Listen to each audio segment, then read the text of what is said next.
they face, they don't even want us to describe the circumstances for fear it would start up again.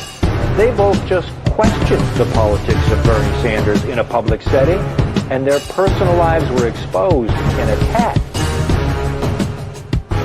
Well, just what Nick said, I think that's right. I mean, there is no Democratic establishment anymore. There's not even a Democratic Party anymore. The Democratic Party is a meaningless notion. That the party, like the Republican Party, has been hollowed out and privatized to a large extent.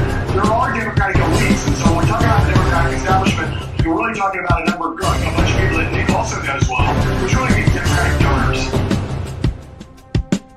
This is the most important election in the history of our country.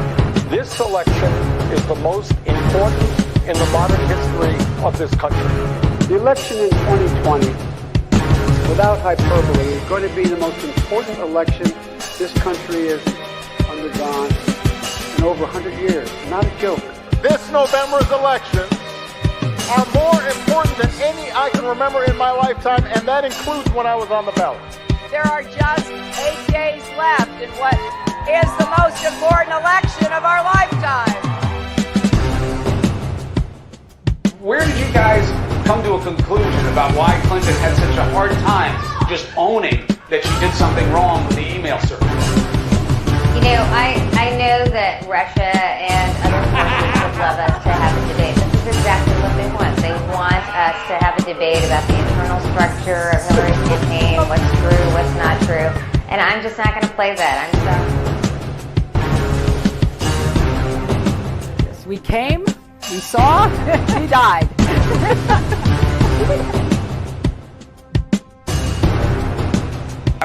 I was the CIA director. We lied, we cheated, we stole. It's like we had entire training courses.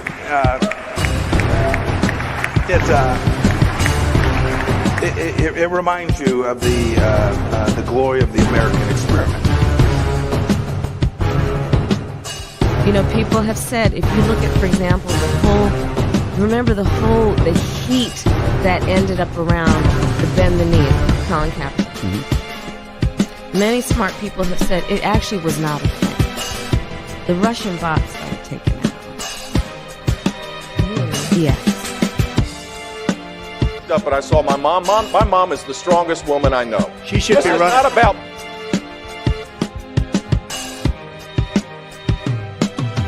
If you're like me, one of the millions suffering from pain caused by migraine, Nurtec ODT may help. It's the only medication that can treat a migraine when it strikes and prevent migraine attacks. Trump and the Republicans lose on Tuesday, and if they lose badly, it's not going to be because of the left, whatever that means. It's not because of the 50 Antifa black mask guys who roam around the United States breaking windows and committing mayhem, most of whom are probably paid police informers. Most of whom are probably paid police informers. Rudy Giuliani, there's only 3 things he mentioned in a sentence: a noun and a verb and 9/11. I mean, I'm going to try to get through this. Thank you for what you did 3 years ago today. And I went to Wall Street in December of 2007, before the big crash that we had, and I basically said, cut it out. and now I want to hand it over to the president of Ukraine, who has as much courage as he has determination. Ladies and gentlemen, President Putin.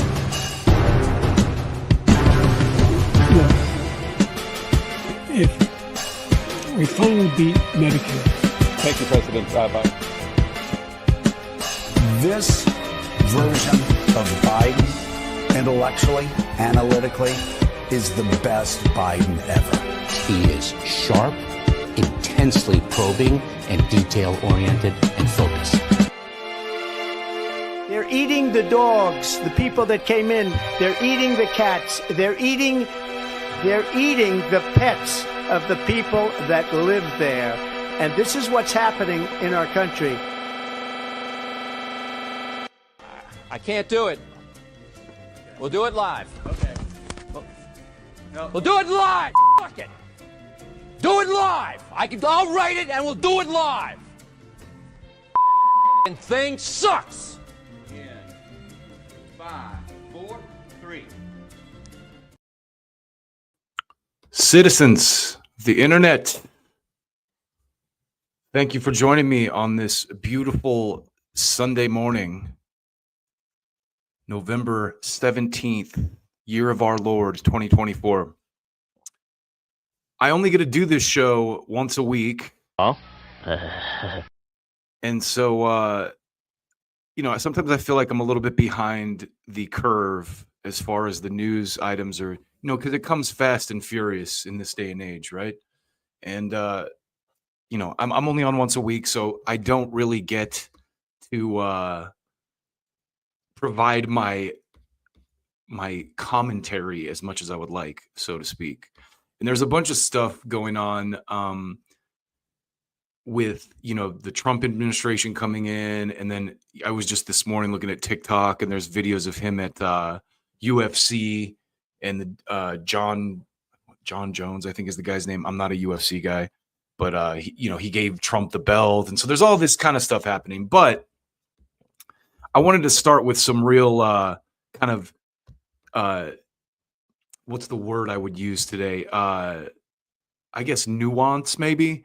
There's a lot of talk, I'm sure you've seen, about how MSNBC is up for sale.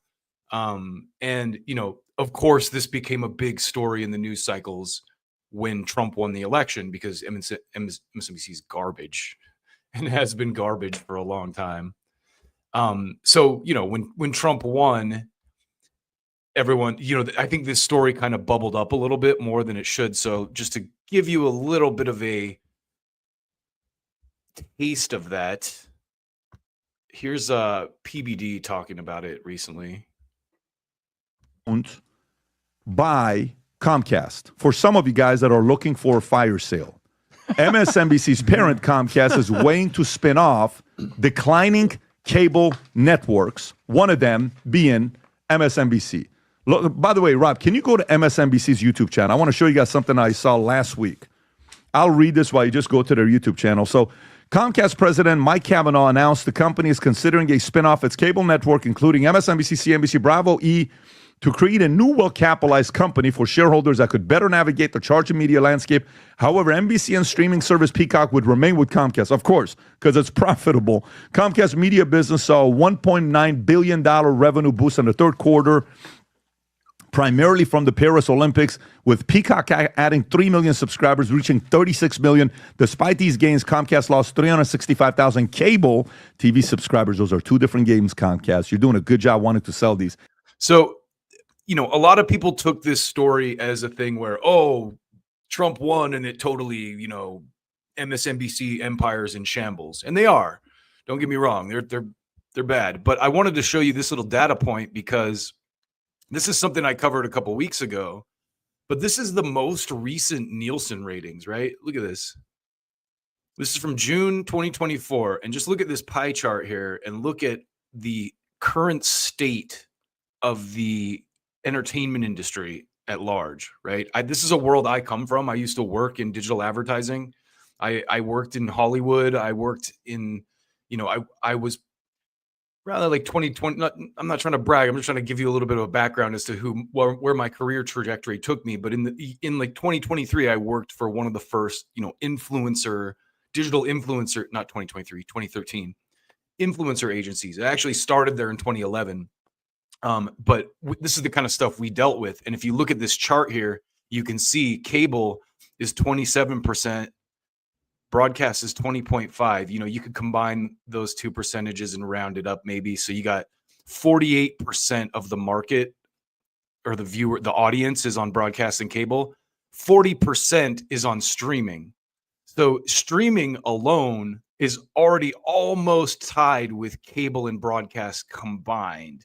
And then you have this other section down here, which I don't really know. And then you look over here on the side and you see, how the streaming breaks down. You got YouTube at the top with 9.9% and Netflix with 8.4%, and then kind of on down Prime and Hulu, and the 6.0% is the other streaming up there. So I'm curious what the other thing is there. But that is the reason that MSNBC is up for sale, not because Trump won the election and the libs were owned in the mouth or anything like that. And so I just wanted to show you, this is just a little bit more of the details here. This is from Deadline, which is, a very famous entertainment publication that's been around for a while. And this is from October 31st. So this is from before the election, clearly. And we'll just go through this real quick. Comcast looking at forming a new standalone company for its cable networks, President Mike Kavanaugh says. So point being is this happened before the election. And here's what it says. Comcast President Mike Kavanaugh delivered an eye-opening update to investors on this morning's third quarter earnings call, saying the company is exploring a spinoff of its cable TV networks. Like many of our peers in media, we're experiencing the effects of the transition of our video business and have been studying the best path forward for these assets, Kavanaugh said. Now, I don't know if you guys have noticed this yet or not, but one of the best indicators for political stuff is the markets. And just to take a quick sidebar here, I didn't pull this clip, but when Trump was on Rogan, the one thing that he said that made me know that he was going to win the election is he said that the CEO of Google called him. I'm going to move over here a little bit. After the McDonald's thing. And that was the point I knew Trump was going to win the election. And you saw that with RFK Jr., right? As soon as he got nominated to the HHS position, Pharma Tank stocked. Pharma Stank. That's like Hoobastank. That could be a band. Does this include, let's see, go to the comments real quick. Does that include Spotify and Twitter Spaces? That might be what the other is, actually. That's great. Thank you. Good comment there. So anyway, this Deadline article is kind of explaining in advance, this was before the election again, that these guys, this was already happening, this transition. And, I said this before, but Trump winning the election, to me, the biggest, win from that to me was the proof that corporate media is kind of done, as all the stuff that they threw at him throughout that cycle and the build up to the election. They brought out Liz Cheney. They called him a Nazi. They said he wanted to, put Liz Cheney in front of a firing squad. They all kinds of stuff, and people still voted overwhelmingly for him. So, and Trump, to his credit, he was the guy who beat the corporate media in 2016 through Twitter. There's footage of him saying, "Hey, I got this new thing called Twitter. I always wanted to own a newspaper, but this is better. I can talk to 13 million people instantly." So, as much as people want to call Trump stupid and say he's just a dumb, blustery idiot, he's much more calculating and smooth than people give him credit for. And, the buildup to this election was proof of that, because he did the podcast circuit hard, and, it humanized him with a lot of people who were just not really convinced after the whole Biden swap that the Democrats had. Anyway, let's finish this article and move on real quick. So the news comes in the wake of Warner Brothers Discovery and Paramount Global taking a collective $15 billion in write-downs on the value of their cable assets and ongoing declines in linear viewing and advertising. While cable networks continue to throw off cash, thanks largely to multi-year distribution deals, advertising is shrinking rapidly. Cord cutting is shrinking the pay TV bundle by millions of subscribers each year, and it's difficult to know where the floor will ultimately be. Live sports has provided some motivation for some customers to stay tethered, but Comcast has been proactive with its sports rights, winding down the cable outlet, NBC Sports Network, and shifting a considerable amount of live inventory to Peacock, sometimes simulcasts with NBC. So if you've noticed, this is something I noticed because I like basketball. I'm not a huge sports guy, but I like basketball. And a couple years ago, I wanted to watch my team, the Utah Jazz, but I was in California. And so I was trying to buy, I would have bought the NBA package, but I wouldn't have been able to watch any of the Jazz games because I wasn't in market.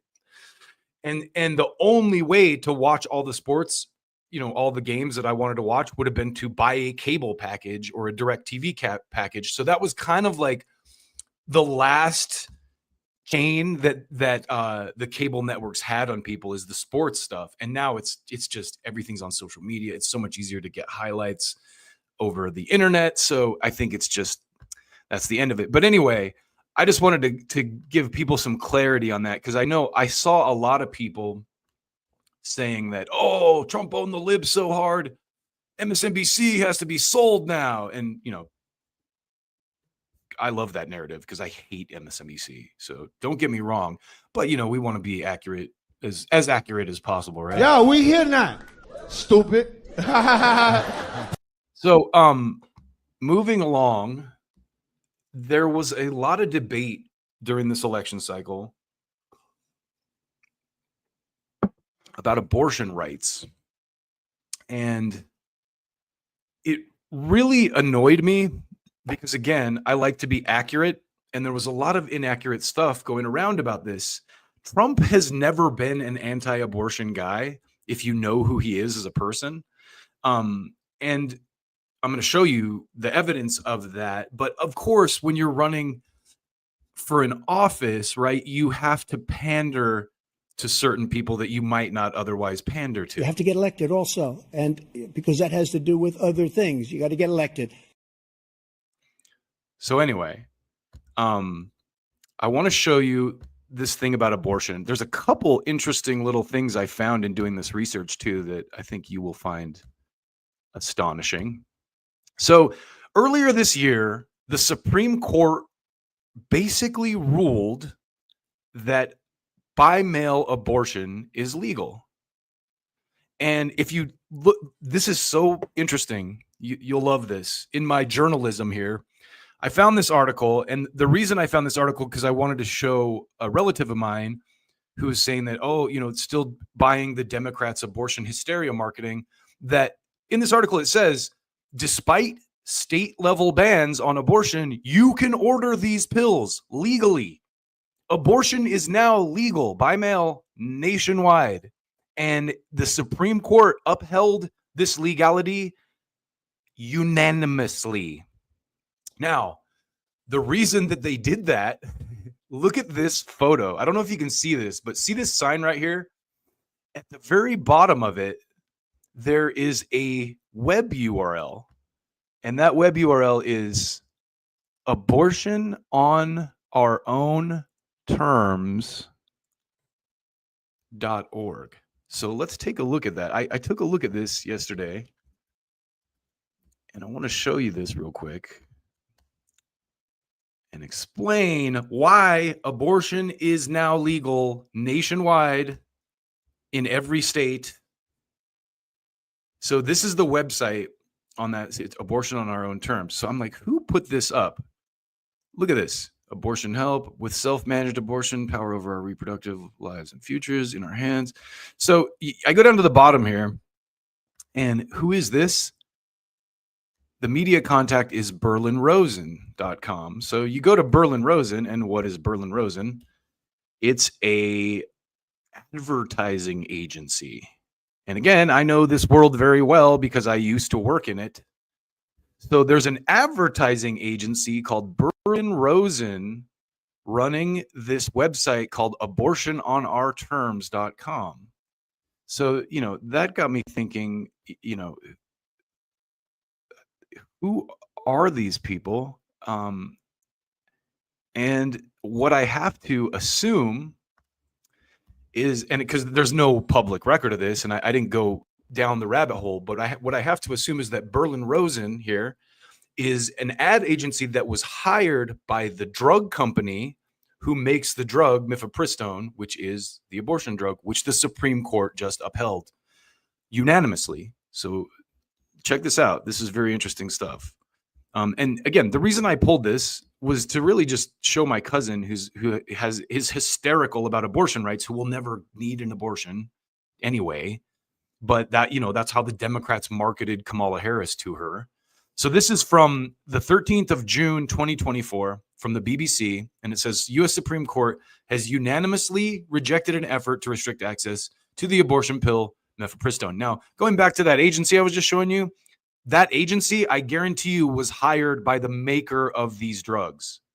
Because as you'll see when we get into this article, the reason that the Supreme Court unanimously upheld this ruling And right or wrong, I agree with it. I think abortion should be safe and legal for women nationwide. I think it's fucking ridiculous religious zealots who think otherwise.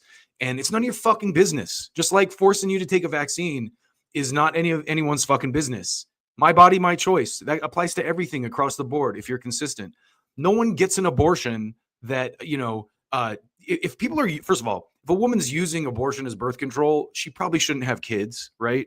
But second of all, no one takes these decisions lightly, And so this idea that we have to morally legislate on abortion, it's antiquated bullshit. But as you'll see, the new leadership agrees with kind of that basic sentiment. So let's finish this article real quick. The decision, which came 2 years after the court rescinded the nationwide guarantee to an abortion, was welcomed by pro-choice activists. So there you go right there. Pro-choice activists are happy about this, of course, because it made abortion legal nationwide. But you would never know that if you were listening to the goddamn hysteria during campaign season, would you? Because they made it seem like, Trump's going to come into Project 2025 and take away all your abortion rights. They're all going to be gone. Oh. Anyway, the justices decided the plaintiffs, a group of anti-abortion doctors and activists, did not have a legal right to sue. Interesting. But they left the door open to other attempts to limit the availability of the drug. Did they really?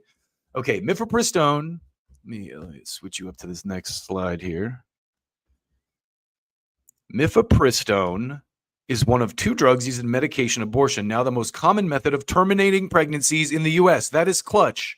Now the most common method of terminating pregnancies in the U.S. is legal nationwide and was upheld by the Supreme Court. The plaintiffs, known as the Alliance for Hippocratic Medicine, had argued that approval of the drug from U.S. Food and Drug Administration should be withdrawn.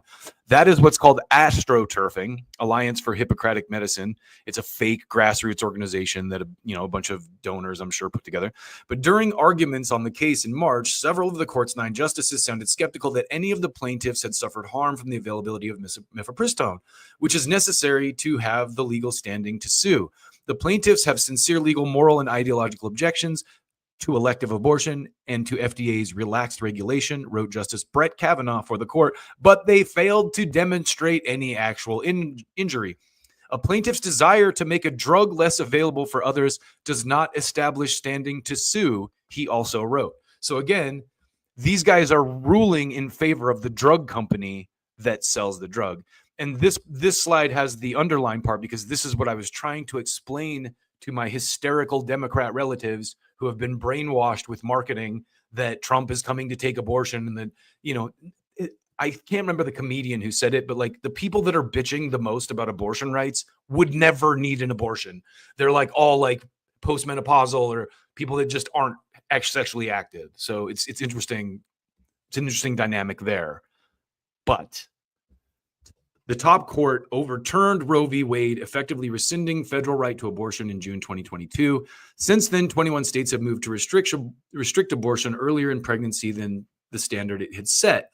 17 of those have barred the procedure at 6 weeks or earlier. So, again, it's like the marketing here is key. And I think, like, this is an example of, like it or not, what a clever politician Trump is, because by getting, and he didn't really have much to do with this, I don't think. Maybe, I guess, putting in the justices that helped do it, but repealing Roe v. Wade is like a very bad PR thing. But now the conservatives have kind of, it's like like I said earlier, the dog that has caught the car. Because now what? Okay, you got Roe v. Wade overturned. Now what? Now you're just going to fight women's rights in state by state basis? Fine. Fight women's rights as hard as you want in Alabama, and all the smart, intelligent, professional women will leave Alabama and move to a place that's not backwoods, half-wits, Anyway, let's keep going and get through this real quick. Thursday's ruling has no bearing on these laws.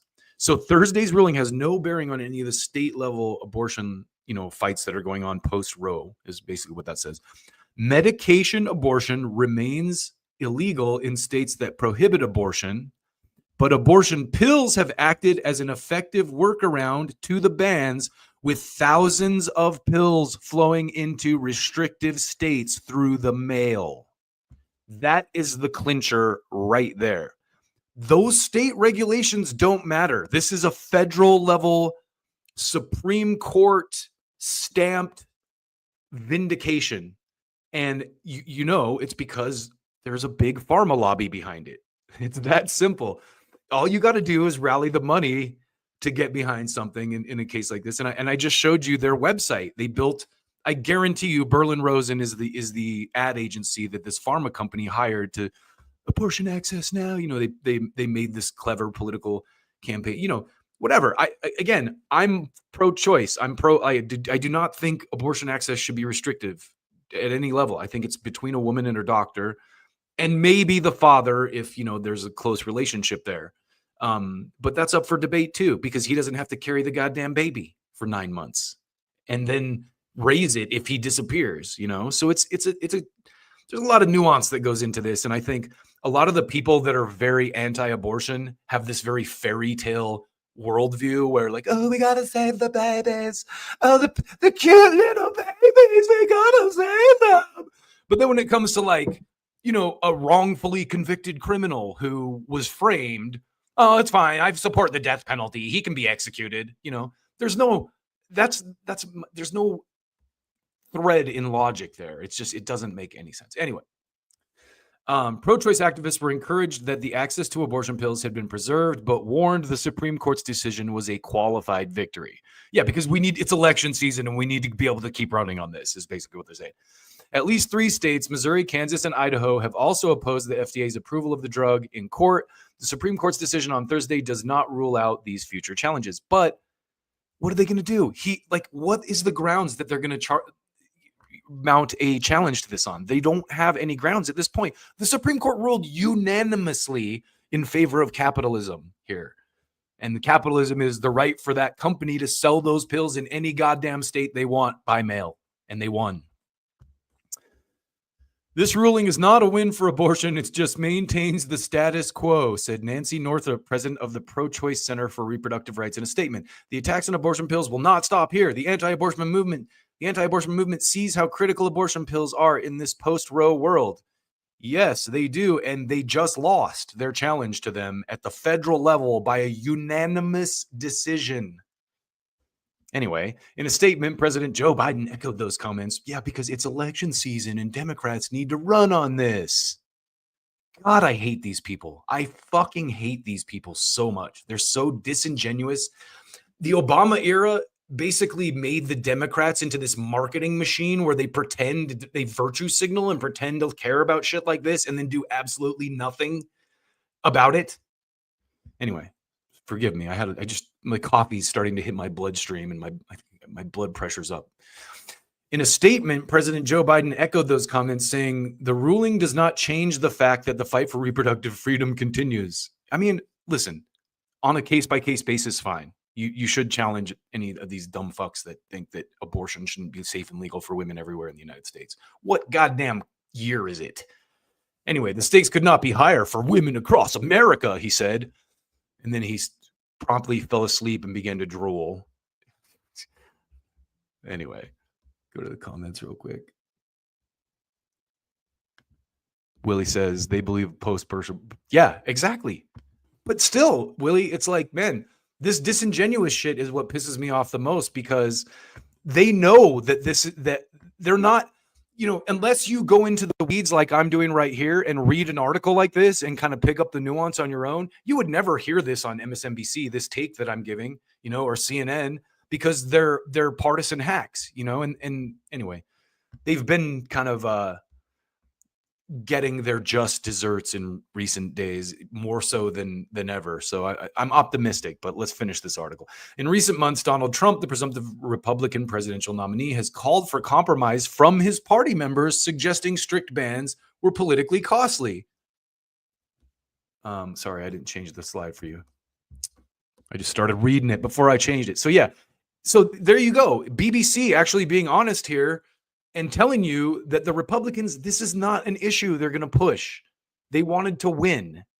On Thursday morning, speaking to House Republicans, Trump seemed to advocate for exceptions to anti-abortion laws, saying, like Ronald Reagan, you have to have 3 choices: life of the mother, rape, and incest. He added, but you have to follow your own heart. The 2-drug regimen was approved for use up to 10 weeks of pregnancy by the FDA in 2000. So it's been available for 20 years. A patient is first given mifepristone to induce an abortion and then misoprostol to empty the uterus. So it's been legal for years by mail, but only now the access is widely available because of online technology and, e-commerce and all that. Since 2016, the FDA has eased access to the drug and allowed doctors to hold virtual appointments with patients and for prescriptions to be sent by mail. Those more recent approvals were at question in this case. All right, last slide here.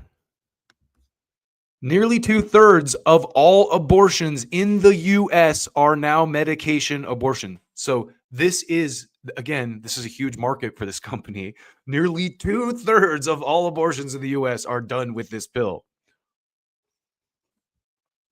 According to the Guttmacher Institute, which supports access to the procedure, more than 1 million pregnancies were terminated in the U.S. last year, the highest number in over a decade, says the Institute. So why is this information not getting through to liberals? Doesn't it make you wonder? Or conservatives or anyone? Like the conservatives are probably like fucking steaming pissed because like, oh my God, it's actually legal. And there's, even though Roe v. Wade's overturned, people can just get it by mail now. It should be easy for women to do this as it is for guys to buy boner pills, is my opinion. Like I said, I think people are way too cutesy about fetuses when they don't give a fucking shit about, as Willie just mentioned, the people of a particular region of the Middle East, or, a wrongfully convicted criminal who's executed by the state. I'm pro-life. Do you support the death penalty? Yeah, of course. They're bad. You're an idiot. Throughout 2 decades of use, the FDA, the American College of Obstetrics and Gynecologists, and other mainstream medical organizations have maintained that both mifepristone and misoprostol are safe for women to use. UC studies say medication abortion is about 95% effective in ending pregnancy and requires further medical follow-up less than 1% of the time. So abortion, safe and effective, right there, big guy. So now I want to show you, just to follow up with this, one of the reasons that, the Democrats and the liberal news outlets, or whatever the fuck you want to call them now, the corporate news outlets, one of the reasons they didn't highlight any of this information is because they couldn't have really used it. So here's Trump at the debate with Biden, where he was abortion talking about this. Listen. Temporarily allowing emergency abortions to continue in Idaho, despite that state's restrictive ban. Former President Trump, you take credit for the decision to overturn Roe v. Wade, which returned the issue of abortion to the states. Correct. However, the federal government still plays a role in whether or not women have access to abortion pills. They're used in about 2/3 of all abortions. As president, would you block abortion medication? First of all, the Supreme Court just approved the abortion pill, and I agree with their decision to have done that, and I will not block it.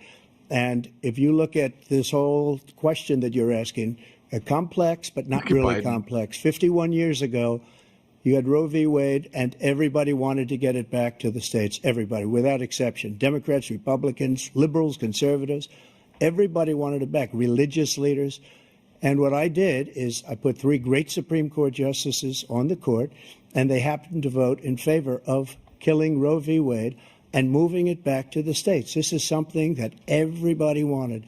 Now, 10 years ago or so, they started talking about how many weeks and how many this, getting into other things. But every legal scholar throughout the world, the most respected, wanted it brought back to the states. I did that. Now the states are working it out. If you look at Ohio, it was a decision that was an end result that was a little bit more liberal than you would have thought. Yeah, and J.D. Vance actually admitted that. If you saw his Joe Rogan interview, he said, look, I'm very pro-life, and in Ohio, my state, they voted, I got beat. My view got beat. And even if you disagree with J.D. Vance, you have to respect that. This is a guy who's like, look, it got put to a vote in Ohio and we got beat. So anyway, I want to show you just this is who Trump really was always when it comes to abortion. This is an old clip from 1999 when he was on Meet the Press. It's something I haven't given lots of thought to. So he just asked him about gay marriage. I live in New York City. There's a tremendous movement on to have and allow gay marriage. It's just something that is too premature for me to comment on. How about gays serving in the military? It would not disturb me. Again, I'd want to talk to lots of experts within the military, but it's not something that would disturb me. I mean, hey, I lived in New York City and Manhattan all my life, okay? So, you know, my views are a little bit different than if I lived in Iowa, perhaps. There you go. I mean, that's very the rep that Trump gets for being this dumbass, like blustery fool. He's not as dumb as people think he is. You know, you don't maintain a brand like he did for years and years without having some level of, you know, intellectual prowess. But it's not something that would disturb me. Partial birth abortion, the eliminating of abortion in the third trimester. Big issue in Washington. Would President Trump ban partial birth abortion? Well, look, I'm very pro-choice. I hate the concept of abortion. I hate it. I hate everything it stands for. I cringe when I listen to people debating the subject. But I just believe in choice. And again, it may be a little bit of a New York background because there is some different attitude in different parts of the country. And, you know, I was raised in New York and grew up and work and everything else in New York City. But I am strongly for choice, and yet I hate the concept of abortion. But you would not ban it? No. Or ban partial birth abortion? No, I would. There you go. I am pro-choice in every respect and as far as it goes, but I just hate it. So, bonus clip here. This is Trump on the Flagrant podcast with Andrew Schultz. Going a little bit too far. And so what Akash asks him here, this is just kind of like the nice little seal this off, put a bow on it, whatever you want to say. He asked Trump if states go too far, if he'll do something to stop them. If you feel a state goes a little bit too far, will you use a little influence and say, hey, maybe, and then says we can make exceptions? I would. Oh, no, I won't back it. I won't back it. I think I think that's important for moderates to hear. That's why I want to give you that opportunity to say that. No, some states say no way. But they're all changing because the people in the state won't stand for that. There are some states that say under no circumstances, you have a daughter and she's raped by the worst, most violent criminal in the country, and you cannot get, her. You cannot take she her has to live with and that for the rest of her life. She's got to live with this. And, the father is a monster. He's from an insane asylum because he killed 50 people. And you're going to have that baby. And I can't you have believe. To have empathy for that. No, I can't believe that people are forced to do that. Yes. Empathetic Trump. Imagine that. And you have a tiny, right now, it used to be a much bigger segment.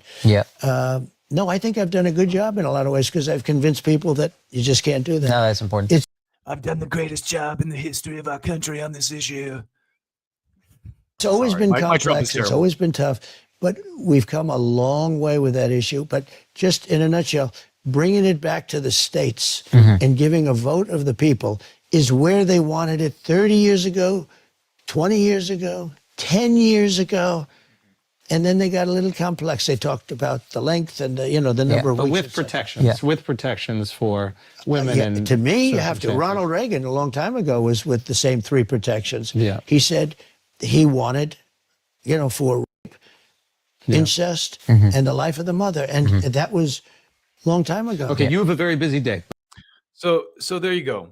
The abortion debate, for now, is kind of over. It's widely available to anyone who wants it. It's backed by a big moneyed interest, which is why the Supreme Court. I wonder if they bought the judges. Like you've seen all this stuff about the corruption in the Supreme Court. With Clarence Thomas and I can't remember who else. There's all these like weird conflicts of interest. It makes you wonder if the pharma company that pushes this pill didn't like do some back room. Hey, let's take you on a fishing trip, Judge, and talk about this, because they got unanimous approval on it. And it just goes to show you, how little these people actually identify with kind of like the religious zealot wing of that party. Kavanaugh was put up as like the most religious zealot. Coney Barrett too. She's a mother, these are very like religious conservative people, or they were put up as such. And they all voted to keep this pill available nationwide. usurping the state level bans. As we just confirmed, BBC confirmed it. You can buy this pill in any state despite the state restrictions. Just don't tell on yourself. You know, I don't know many guys who run around and go, hey, I just got boner pills because I can't get hard anymore, you know? Way too much information for you there. I'm kidding. But in the same way, I wouldn't expect a woman to be like, hey, I just got my abortion by mail. I'm going to go tell everybody. Hey. And even then, what are they going to do? They can't arrest you. The Supreme Court just basically said it's legal. So this debate has been incredibly watered down. And in the modern era, you know, I can relate to people not wanting to bring a child into this world right now. You know what I mean? And so I want to show you this chart that I found recently on Instagram and some of the comments that followed it. But check this out. This is a chart that shows the cost of living from starting in 1990 versus the rent price. And the red line is the rent prices and the blue line is the cost of living. Look at that. And it has the caption, boomers, you have it so much easier in today's world. Just work harder. So the blue line right here, these blue lines, just to kind of show you this, these little gray lines pop up. That is the dot-com bubble burst. And then they show the 2008 financial crash and all these like major economic events and how these lines correlate with those. Look at this. Look at that.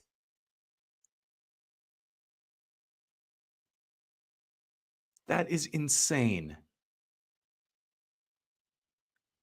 Like the fact that people aren't in the streets with torches yet is a testament to how good the torches and pitchforks is a testament to how good the elite media has been. Anyway, that's it, and then it starts over. Just watch that. I'll just jump ahead a little bit. Look at that.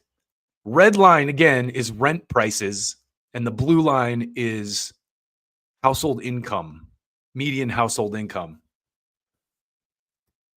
And it just gets wider and wider and wider.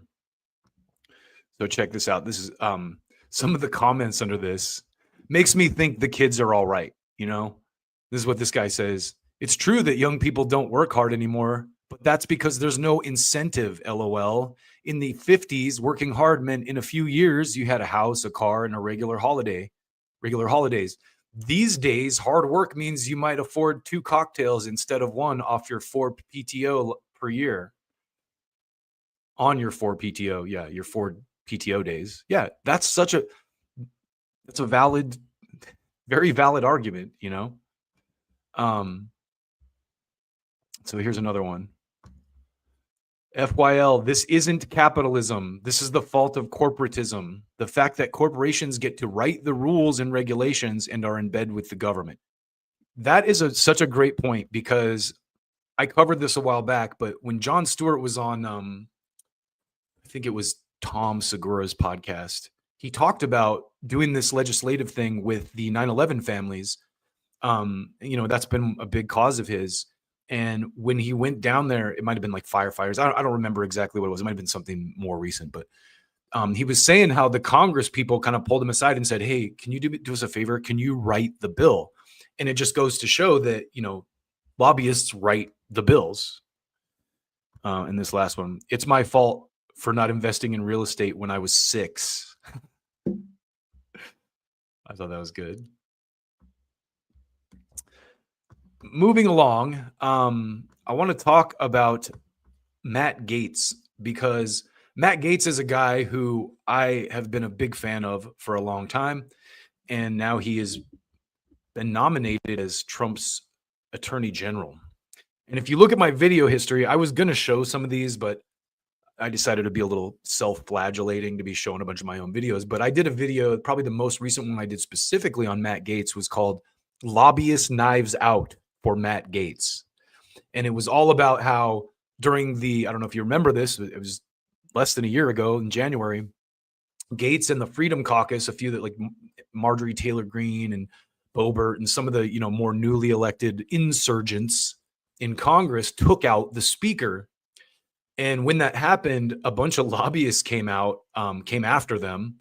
And so, I did a whole piece. It was about a Li Fong article around that. So this guy has been, in the crosshairs for a long time. And there's, with good reason, he actually could be a problem to some of the people who have been doing terrible things for the last couple of years. So I want to start by showing you this article from Politico. And this is recent news. Why Matt Gaetz might actually become Attorney General. Coming from Politico, too. This is interesting. And this is from, let's see. What's the date over here? God, I cannot see. 11/14. Okay.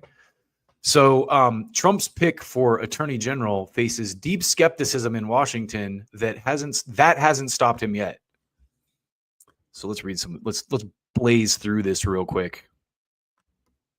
Gaetz won't get confirmed. Everybody knows that. Kevin McCarthy said Thursday. That's what many in Washington are telling themselves after President-elect Donald Trump's shocking announcement that he would nominate Matt Gaetz to be Attorney General. One House Republican, after hearing about the pick, was laughing so hard that he had to wipe away tears. But Gaetz' latest moment in the spotlight is in many ways emblematic of his entire career. He is often dismissed as a clown or a self-promoter or a bomb thrower who couldn't possibly continue his ascent. Then he keeps winning. That's why McCarthy, the former not current House Speaker, that's why McCarthy is the former not current House Speaker, and that's why it's far too soon to say Gaetz won't ultimately become the top law enforcement officer of the United States. You love to see it. Let's keep going.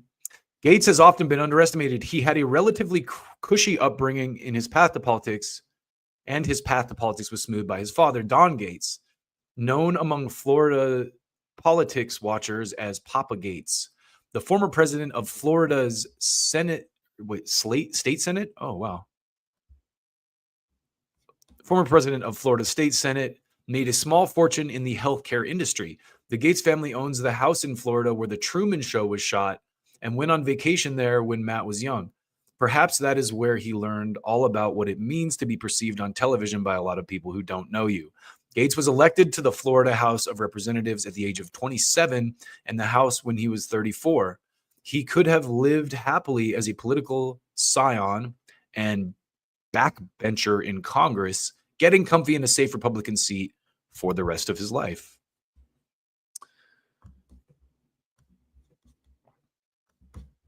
Instead, he staked his fortunes on Trump and quickly captured a restless energy at the center of the MAGA base. His fiery approach and no-holds-barred ambition have largely paid off in Trump world, even as it has infuriated his colleagues on Capitol Hill. No one can stand him at this point. He's a smart guy with no morals, one Republican told Fox's Jackie Heinrich in the days leading up to his ouster of McCarthy. I wonder what that means, no morals, meaning like no willingness to play by that guy's rules. The anonymous lawmaker clearly meant the quote as a jab against their Florida colleague, but it also serves as a simple assessment of Gaetz's political strengths.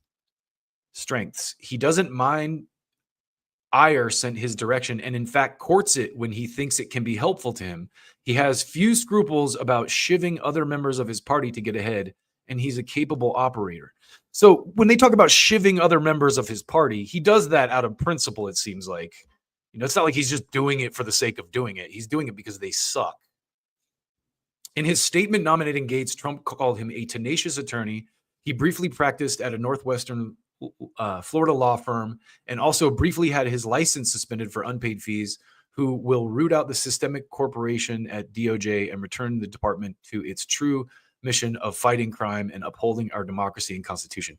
This is like a great editing note. They had to squeeze this in. Trump called him a tenacious attorney, in parentheses. He briefly practiced at Northwest Florida firm and also briefly had his license suspended for unpaid fees. That sounds very, very like, who hasn't been in a position where they missed a deadline for fees or, was broke at the moment? It doesn't sound like that guy Gaetz has much problem being broke. It sounds like he comes from a pretty cushy background, like they said, but still, that's such a weird thing to crowbar in right there. Trump looking for and we know why they do it. Trump looking for a pit bull to attack his enemies saw one in Gaetz, who fashioned himself into one of Trump's chief defenders during his almost 8 years in Congress. We should never, ever dismiss the fact that he's bright and eloquent, said Senator Kevin Cramer, a North Dakota Republican, who also questioned Gaetz' ability to be confirmed by the Senate. He can litigate. He's proven it many, many times, and he's loyal to Donald Trump, which is not unimportant.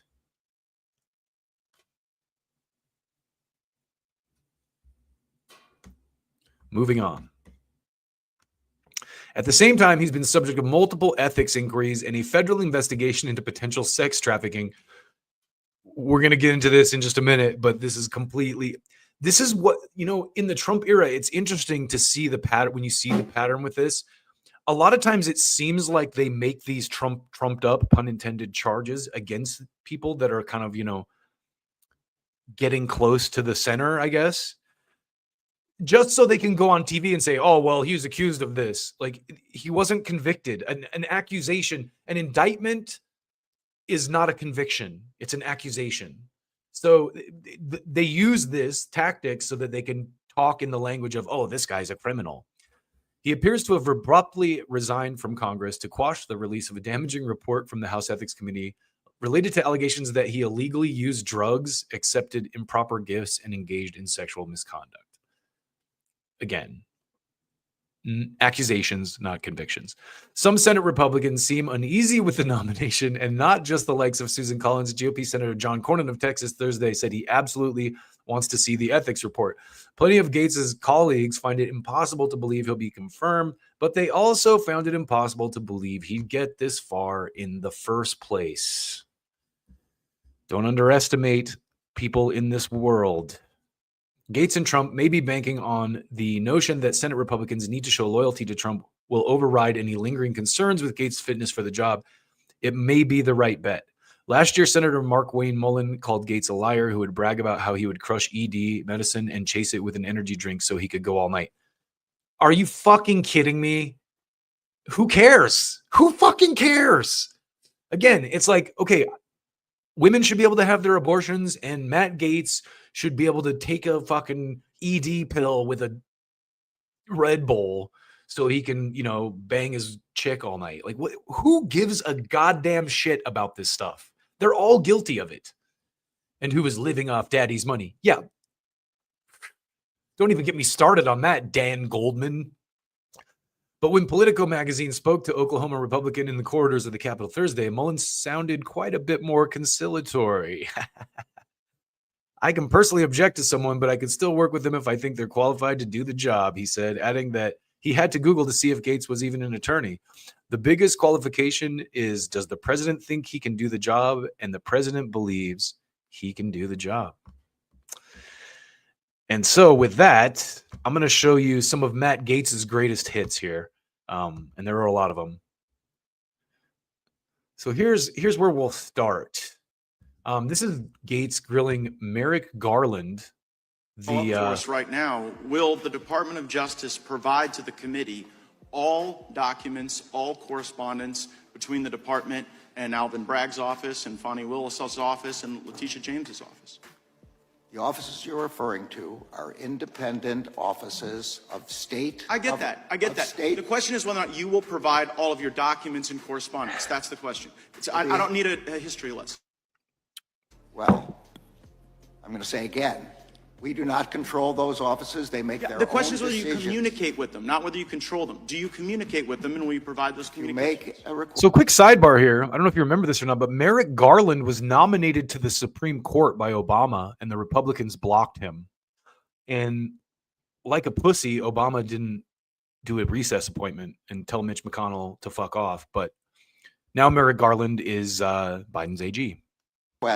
We'll refer it to our Office of Legislative Affairs. But see, here's the thing. You come in here and you lodge this attack that it's a conspiracy theory, that there is coordinated lawfare against Trump. And then when we say, fine, just give us the documents, give us the correspondence, and then if it's a conspiracy theory, that will be evident. But when you say, well, we'll take your request, and then we'll sort of work it through the DOJ's accommodation process, then you're actually advancing the very dangerous conspiracy theory that you're concerned about. Now, you were a judge, once nominated the highest court in our country. There it is. When you were a judge, I'm just curious, did you ever make political donations to partisan candidates? No. No, and you didn't because that would create the potential appearance of impropriety. I didn't because there's a federal rule barring federal judges from making contributions. Right, but under that same theory of...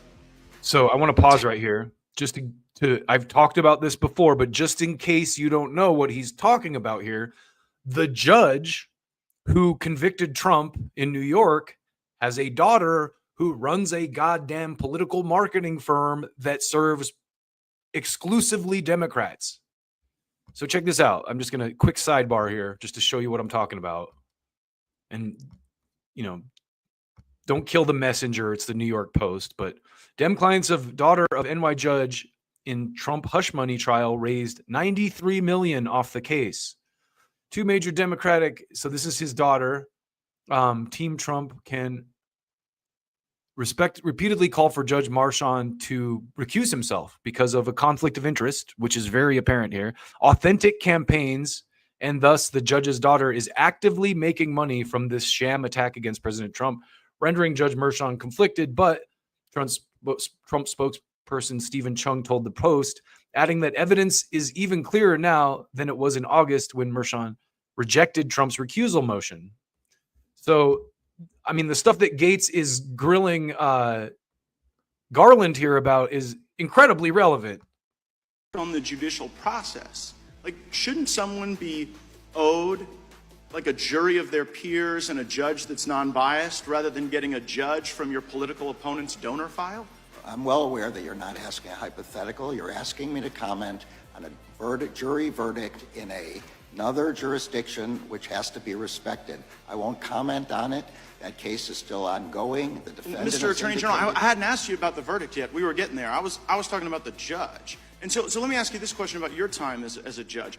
Was there ever a time when you were a judge when you had a family member who was personally profiting off of the notoriety of a case that was before your court? I'm going to say again, it's very clear you're asking me to comment on a case in another jurisdiction. No, wait, hold on, Mr. Attorney General. Did you ever have a family member profit off of the notoriety of any case that you sat over? Say again, you're asking yes or no? You're asking me to comment on a case currently. Well, it seems you're connecting the dots, Mr. Attorney General. I'm just love asking that. you as to a general principle, but you...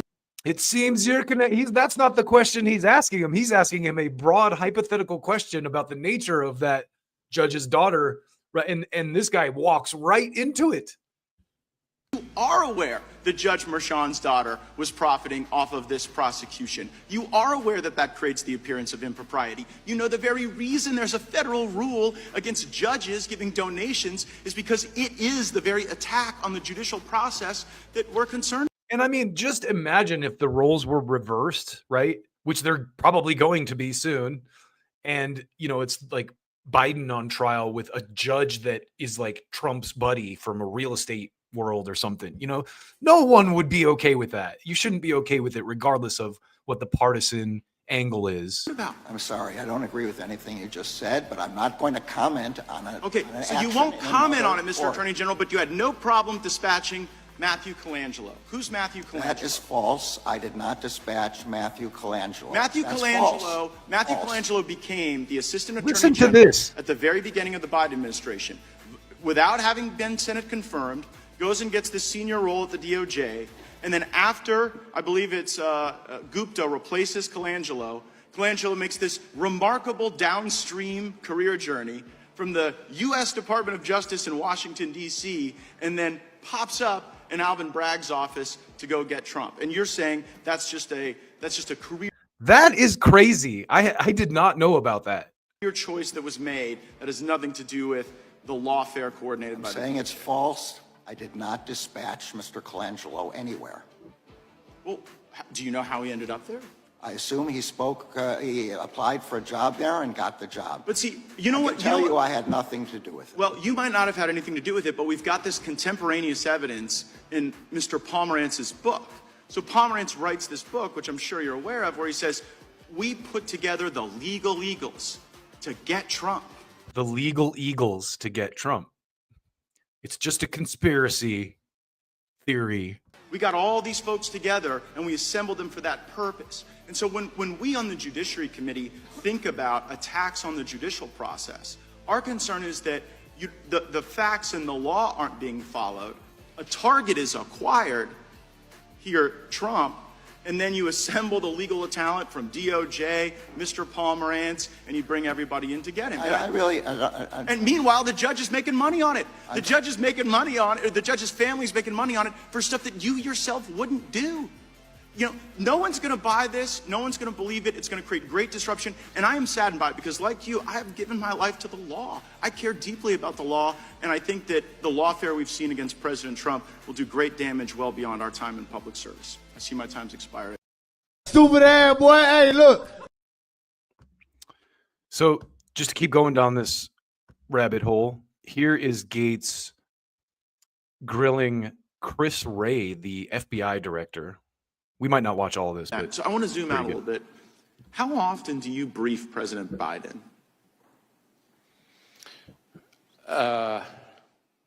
You mean on this specific just generally. case? No, in your role as FBI director. I mean, I don't know that I could give you a number. Is it like weekly, monthly, daily? It's not at a regular cadence. There have been times when there have been months at a time when I haven't, and then there have been times when several days apart I have. Okay. It's always with other people. The vice president, is she typically there? Often has been. Okay, so when did you notice his decline?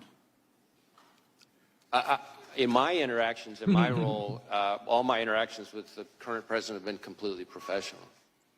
it's just great to watch people like this squirm, I think, you know, and cheers to Matt Gaetz for doing this. You know, I really hope that he gets confirmed based on just these two videos alone, but I've got a lot more. Right, but I mean the cognitive decline. I'm not saying he treated you unprofessionally, just maybe not picking things up as quickly as he used to. Again, I don't meet with him very often, but what you're describing is not something that I've observed during my interactions with him. I mean, we've had it observed so often that the ranking member and Mr. Schiff on this committee have said that he could no longer continue as a candidate. And so, since you're the FBI director, I was just sort of wondering, like, who's running the country? Like if something bad happened, you'd have to go brief President Biden about it right now? God forbid. And on any number of occasions, I have briefed the president, and as I said, He brings up such a great point. They just said that this guy wasn't capable of running for office, but he's the president. Those briefings have all been uneventful and unremarkable. Oh, I can imagine them being uneventful. But in the work where the vice president's also present, like you say, there's like more than half the time there's these briefings, she's there too? I don't know if I'd said more than half the time. Certainly, there have been times where she's been present. There have been other times where she hasn't. I take you at your word when you say this is the most complicated threat environment you've ever observed over a long career in law enforcement. And I'm just kind of wondering, with this assassination attempt, with the invasion at our border, with all the Hamas that have been let in that you've talked about and briefed about, like, is Biden up to it? Hamas. And if he's not up to it, I love when conservatives do the same kind of stupid, you know, fairy tale bullshit that liberals do. You know, like Russia. Oh no, Hamas. The left is uses Russia as their boogeyman for everything, and the right uses Hamas. Hamas. And you're a guy who's been regularly briefing him. Like, who's been in on this conspiracy to hide the real Joe Biden? Yo, we here now. Stupid. It never occurred to you that this guy wasn't up to it in all these briefings you did? As I said, my briefings with the president have all been completely fine. Were they between 10 a.m. and 4 He's asked p.m.? questions. There hasn't been anything of note in the area that you're talking about. Yeah, did you ever have to brief him before 10 a.m. or after 4 p.m.? We hear those are as good hours. Certainly times that I have briefed have included outside those hours. Right. Okay. I just, you know, I think the American people want to know how we got to this point with someone who's so diminished his own party has basically put him out to pasture. And since you had close proximity and the vice president had close proximity, I'm just kind of wondering if if you were being straight with all of us about how things were going with him, I guess we'll have to figure that out. You can count on me to be straight with you, sir. We'll see. Keith Olbermann was asked to comment on this hearing, and here's what he had to say. Now, I'll confess that I have licked Joe Biden's dick all the way through since 1975. Thank you, Keith. Thank you for that. So check this out. This is video of Matt Gaetz predicting to the theory that we just have to surrender his AG nomination. Sending criminal referrals. Listen to this. Because somehow Merrick Garland will never prosecute them for many of the crimes that. So what he's talking about here is, he's talking to this guy about how he's like, we're going to send the convictions even though Garland won't prosecute him in the event that we win. Then we have a new AG who will. We are observing, the statute of limitations is 5 years. And so we could send criminal referrals to the Department of Justice. We go take the White House back, and you never know, David, it may be an Attorney General Matt Gaetz down the road or someone of my liking who will be there to actually enforce the law and provide the accountability, not just the vision, but the actual accountability. The people that are sending you those messages deserve that in a free and just and constitutional republic. Yeah, we do. We absolutely do. And I like that. I like that. Attorney General Matt Gaetz. Are you kidding me? Man. The world is not ready, probably. Certainly Senate confirmation wouldn't be. But, we're getting there. A boy can dream. A boy can dream. Trump will resuscitate him. Trump is a lame duck, essentially. He doesn't have to run again. That's another great thing. He doesn't have to be beholden to anyone because he doesn't have to win another election. So it's going to be an interesting 4 years for sure. And that's pretty damn interesting. So listen to this. So this is Candace Owens goes into the weeds a little bit on what they talked about earlier with his sex trafficking thing. And listen to this. This is kind of a related. It's like a complete crazy person. And you can imagine, remember, the adults are back in charge, right? That this was getting all of the coverage. This Trump ally, he's out here, he's doing this with a 17-year-old girl. And he fought through this. And it sounded like a conspiracy, right? To say that the Department of Justice is using former employees and liaising to try to siphon $25 million from your dad. But Matt Gaetz alleged that the local FBI instructed his dad to wear a wire. So as we learned earlier, his dad is like a Florida politician. To record the conversation with the person that was trying to extort them. And guess what? It turned out that Matt Gaetz was telling the truth. In August of 2022, so a little over a year and a half later, Stephen Alford was sentenced to 5 years in prison for a scheme to extort $25 million from the Gaetz family. So that kind of gives you an idea as to why Gaetz has a chip on his shoulder, too. So you can just imagine the Department of Justice's surprise. Oh, my gosh. You're going to nominate now? He's in charge of the Department of Justice? You're going to make him the U.S. Attorney General? I love it. I love it. Okay. He absolutely must be confirmed. Me too. And they're freaking out, and they're being honest about why they're freaking out. They're like, well, then he's going to have access to the files of when we were investigating him. And like, by the way, we didn't find anything, so it's not a big deal, but we don't want to, this is an insane pick. Why on earth would they allow him in? Yeah. Because you realize that he is someone who you are not going to be able to flip into one of your allies because you attempted to ruin his life and to ruin his reputation. And these are exactly the kinds of picks that we mean. I need someone who has a chip on their shoulder about the DOJ. Yes.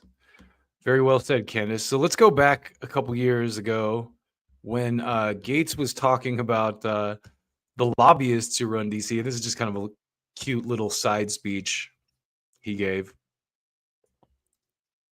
And when it comes to how those raise money, I take no lecture on asking patriotic Americans to weigh in and contribute to this fight from those who would grovel and bend knee for the lobbyists and special interests who own our leadership, who have, boo all you want, who have hollowed out this town and have borrowed against the future of our future generations. I'll be happy to fund my political operation through the work of hardworking Americans, $10 and $20 and $30 at a time, and you all keep showing up at the lobbyist fundraisers and see how that goes for you. I reserve.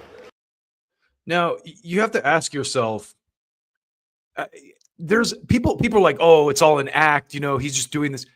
Really? I mean, there's nothing to gain from this unless you know for a fact Trump is going to win again. And that's impossible. Like, there's no way that he knew that with all the stuff they were throwing at him. See, I have to take Gaetz at his word that he legitimately believes this stuff. I haven't really seen anything to the contrary. I don't agree with the guy on everything, but I think it's interesting that, there's been similar attacks towards him as there has towards Trump, as we just saw, So here's what John Fetterman actually had to say about Gaetz' nomination. And this is just to give you an idea of like how the Democrats, I think, might try to spin this. I would describe it as God tier level trolling to just trigger a full-on China syndrome to own the libs in perpetuity. Yeah, that's a very reductionist take about the whole event, I think. But I got a few more here. Actually, I got one more. This is a great clip, and I cut the music out, but just watch this. Ilhan Omar seems to really like Matt Gaetz.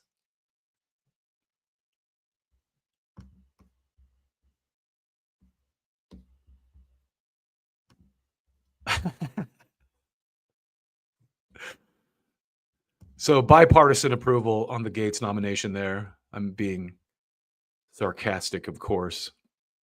We're going to move into your boy Bill Maher now. And I don't know if you're online, I'm sure you've seen his recent rant. And I'm not monetizing, so I'm fine playing it. HBO be damned. I think they let you play the stuff that they post on YouTube anyway. But here's what I will say about Bill Maher, okay? I was a Bill Maher fan for a long time, obviously being a very marijuana-friendly guy. I always respected Bill's kind of, bravery. Before it was safe, he was very open about his pot smoking habits, and I always respected that. And I also respect that he tries to have a kind of nuanced debate to some extent in the mainstream. There isn't a lot of that, So he does try to have different voices, and I'll give him credit for that. I don't always agree with the guy, but I think for the like mainstream kind of political punditry type shows, Real Time is definitely one of the better ones, one of the more honest ones. And he did this rant. So post-election, there's a lot of cope happening. There's a lot of like, oh, it's because you guys the Democrats always do this, like, we lean too far to the left thing because they're a right-wing party. So they're always going to punch to the left every time they lose, as if that's the problem. And I'm going to show you the hard evidence that it's not the problem. Oh, this is a banger. I got a couple of real good proofs for you right here. But let's start with this Bill Maher kind of segment, because of all the liberal pundits, Bill Maher has the most spot-on take about what happened. And I talked about this last week, snobs versus slobs. That's exactly what this election ended up being. The slobs beat the snobs, and I'm a slob. You got me there, But listen to Bill Maher's take here, and I'm going to tell you, he almost gets it. He's like, there's just a couple things right at the end he has to slide in that made me go, come on, but Bill, you were almost there. Watch this. And finally, new rule. Someone must tell the usual suspects on the far left that the saying is, when you're in a hole, stop digging, not keep digging. Talk about doubling down on what got you fucked in the first place. So, they always talk about like defund the police as if the Democrats have ever been saying that, really. But listen to Bill. Even the one concession I've heard a few people on the losing side offer, that liberals should stop saying the Trump voters are stupid, comes with a kind of unspoken parentheses. We know they are stupid, just don't say it. Yeah. The snobs versus slobs dynamic. Yeah, I got bad news for you. They don't have a monopoly on stupid. You wear Queers for Palestine t-shirts and masks 2 years after the pandemic ended. And you can't define woman, I mean person who menstruates. Ain't that America, you and me, ain't that America. crazy contest to an actual crazy person. Let me go back a little bit because my interruption. Who menstruates. You're the teachers' union education party, and you've turned schools and colleges into a joke. You just lost a crazy contest to an actual crazy person.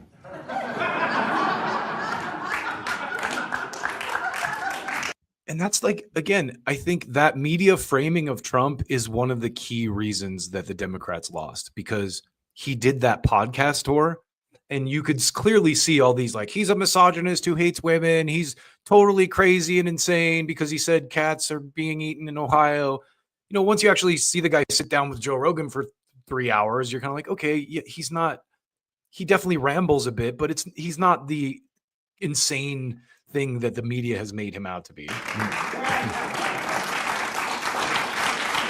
Bill misses that. You love to speak truth to power, and we always should, but you have completely lost the ability to speak truth to bullshit. The Democratic polling firm Blueprint told Democrats months ago that black voters, AKA their supposedly liberal base, were more likely to find the president too liberal than too conservative.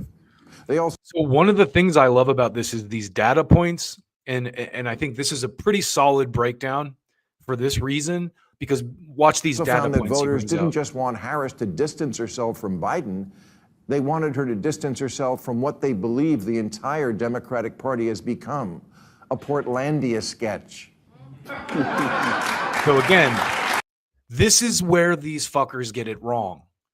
It's not the woke, you know, I mean, that's some of it, right? Like the you know, transition to males in women's sports is, it's I don't agree with it, you know, and I love trans people. I have trans friends, but they don't agree with it. But this is not the reason the Democrats lost, and I'm going to show you why in just a minute. Why they actually lost. A bunch of privileged mean girls complaining about privilege and trying to make fetch happen. That's right. What a shocker that the people who see everything through the lens of race and sex see their election loss as a result of racism and sexism. Yes, if only we weren't so irredeemably unenlightened, we would have elected a black president by now. Oh, what, we did? Oh, right, and then re-elected him. Maybe you missed. Yeah, see, there you go. That's the thing. You know, I was guilty of kind of buying it too when Trump surprisingly beat Hillary. I was like, oh, maybe the country is racist and sexist. You know, that's what they told us all. And after a while, you're like, no, it doesn't make any sense. We just elected Barack Obama twice. You know, everyone said America was too racist to elect him, but it happened, you know? Because it wasn't on TikTok. And again, this is where Bill ventures into boomer territory, as if like the people on TikTok are smarter than you, Bill. Remember when they brought up the Osama bin Laden letter a couple of months ago, or like 6 months ago, and everyone was getting banned? They're like, oh shit, Osama was kind of a little bit on point about what he was saying. So this is the part of it that, you know, I think Bill does a good job of laying out a lot of the snobby shit, which is what I said is the Democrats' kind of losing factor. The biggest losing factor is that, like, we're always right, and anyone that doesn't believe the way we do is a dumb, stupid, Trumpy, anti-vax. That sentiment is why the Democrats.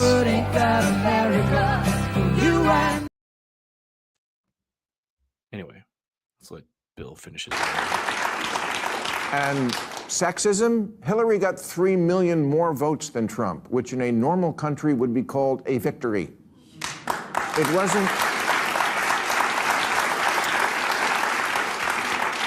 It wasn't 21st century sexism that prevented a woman from being president. It was the Electoral College. Democrats run for office as if the voters don't live here, as if they don't go to the grocery store and Starbucks and the office, but they do. There it is. Paul Krugman, I talked to a guy the other day, just in passing, you know, about the election. And he's like, well, Biden did a good job. And, you know, the inflation's got down and da-da-da. It's like, dude, maybe the numbers that Paul Krugman cites in the New York Times say that, but the actual hard reality on the streets does not show that at all. And that is, the Democrats walled themselves into their own personal algorithm, their own personal matrix. And this is why they lost. Bill's spot on about this stuff, right? Live here, and they actually see women and people of color, and it doesn't look like some patriarchal racist nightmare. Do problems remain pertaining to racism and sexism? Of course. But a poll last year asked, if America is the greatest country in the world, more blacks and Hispanic Americans agreed with that than the white progressives. It asked if racism is built into our society. White progressives agreed with that at higher levels than black and Hispanic people. It asked if government should increase border security. Same result. Hispanic Americans are less okay with illegal immigration than whitey. So I talked to a black man a couple weeks ago who told me he was voting for Trump. And one of the things he cited, just as anecdotal, but in the context of what we're talking about, I think it's relevant, is when Biden said, "You ain't black if you don't vote for me." He said that really angered him and kind of revealed how the Democrats just think that they own black voters. And that really hit me. That stuck with me when he said that, because it's true. The votes are in. They don't want your pity. And black people can't afford to indulge rich white people's need to endlessly flagellate themselves. They just want prices to go down and good jobs and the police when you call them. Black people, they're just like us.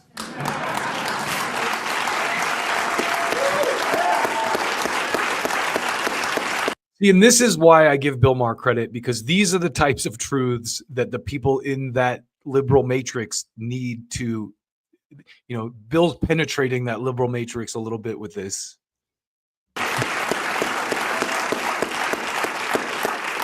Kamala spent 100 days telling voters, I know it feels like crime and illegal immigration are bad, but fuck your feelings. Look at this chart.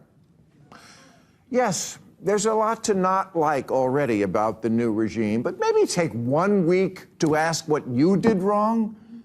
The basis for Democratic campaigns has become, we're the smart people. That we know from the get-go. No need to look into that. We know that a priori, which is a Latin phrase the Red Hat people wouldn't have a clue about. But they don't need to. Have you seen my "In This House We Believe" lawn sign? See, it says right on it, we believe in science.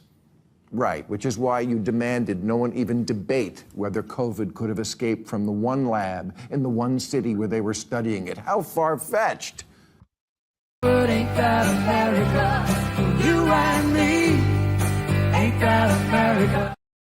The New York Times called it racist. Democrats have become like a royal family that, because of so much incest, has unfortunately had children who are retarded. Okay, I want to stop right here, because that was the, of course, part that the press ran with. And again, back to the snobs and slobs thing. This whole idea that we have to tap dance around using certain words so we don't offend people and everything, it's dead. Tony Hinchcliffe proved that. Tony Hinchcliffe says retarded all the time, and that guy is more responsible for making mentally disabled people rich over the last 10 years than probably anyone else, and providing an environment for them where they're accepted by people who are not disabled. So all this like, oh, you can't say this and that, it's dead. And I think Bill Maher, by dropping that word in this little rant of his, is kind of like just making that clear. Like, that era is over, guys. We're done tap dancing around your feelings over things that are said. People who think, Kurt Metzger said it so well, people who think words are violence have clearly never been punched in the face. What do we got in the comments here? Maher always sort of gets it, but fails to find the right situation or solution. Yeah. Okay. Hold on. We're going to get to that. He gets the slobs versus snobs thing here, but I'm going to show you hard evidence of the part that all the Democrats completely missed.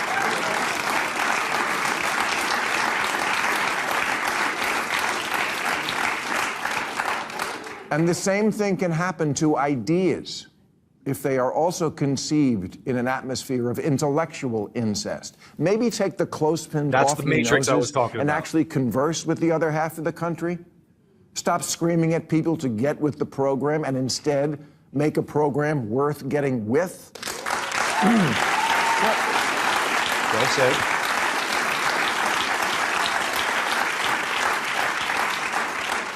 What good is liberalism if you don't win elections? Last week, Massachusetts Congressman Seth Moulton said, I have 2 little girls. I don't want them getting run over on a playing field by a formerly male athlete. But as a Democrat, I'm supposed to be afraid to say that. Yes, there's the problem in a nutshell. Because Congressman Moulton sounds reasonable to me, but his campaign manager immediately resigned in protest. Let me make this as plain as I can to the smart people. The campaign manager who resigned, yeah, let that person go. Marginalize that guy. Yeah.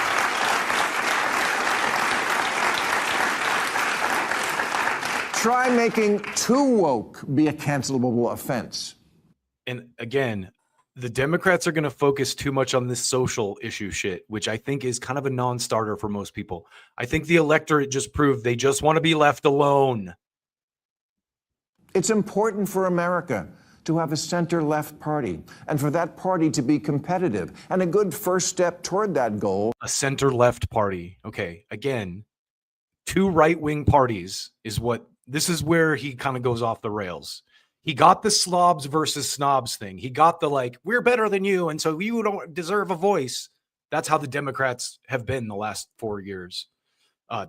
Longer than that, probably since the Obama era. But this is the part where he misses the point. And I'm going to show you. Would be to make the voters not want to punch you in the face. I will conclude by saying the reason I'm so mad at the Democrats is because as a voter, the issues that were important to me were democracy and the environment. And now there's no one to champion or defend either of them.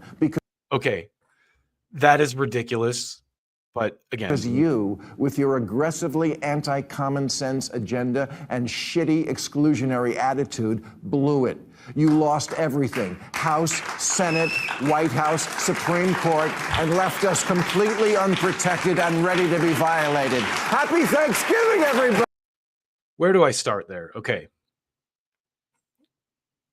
The end of that, the environment and issues he cares about, if you were actually paying attention, Bill, like I just showed with the abortion thing, that's a non-issue. The Democrats hyped that shit up. And with the environment, you had RFK Jr.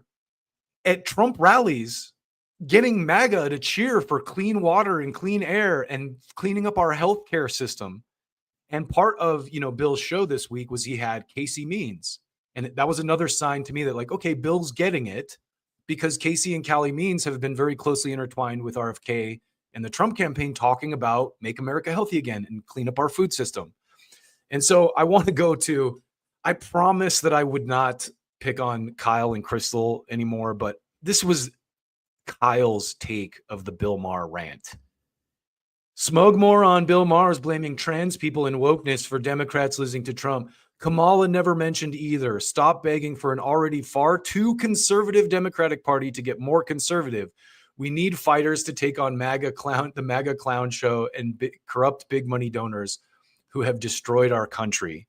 So Kyle just like jumping in and missing the point as well.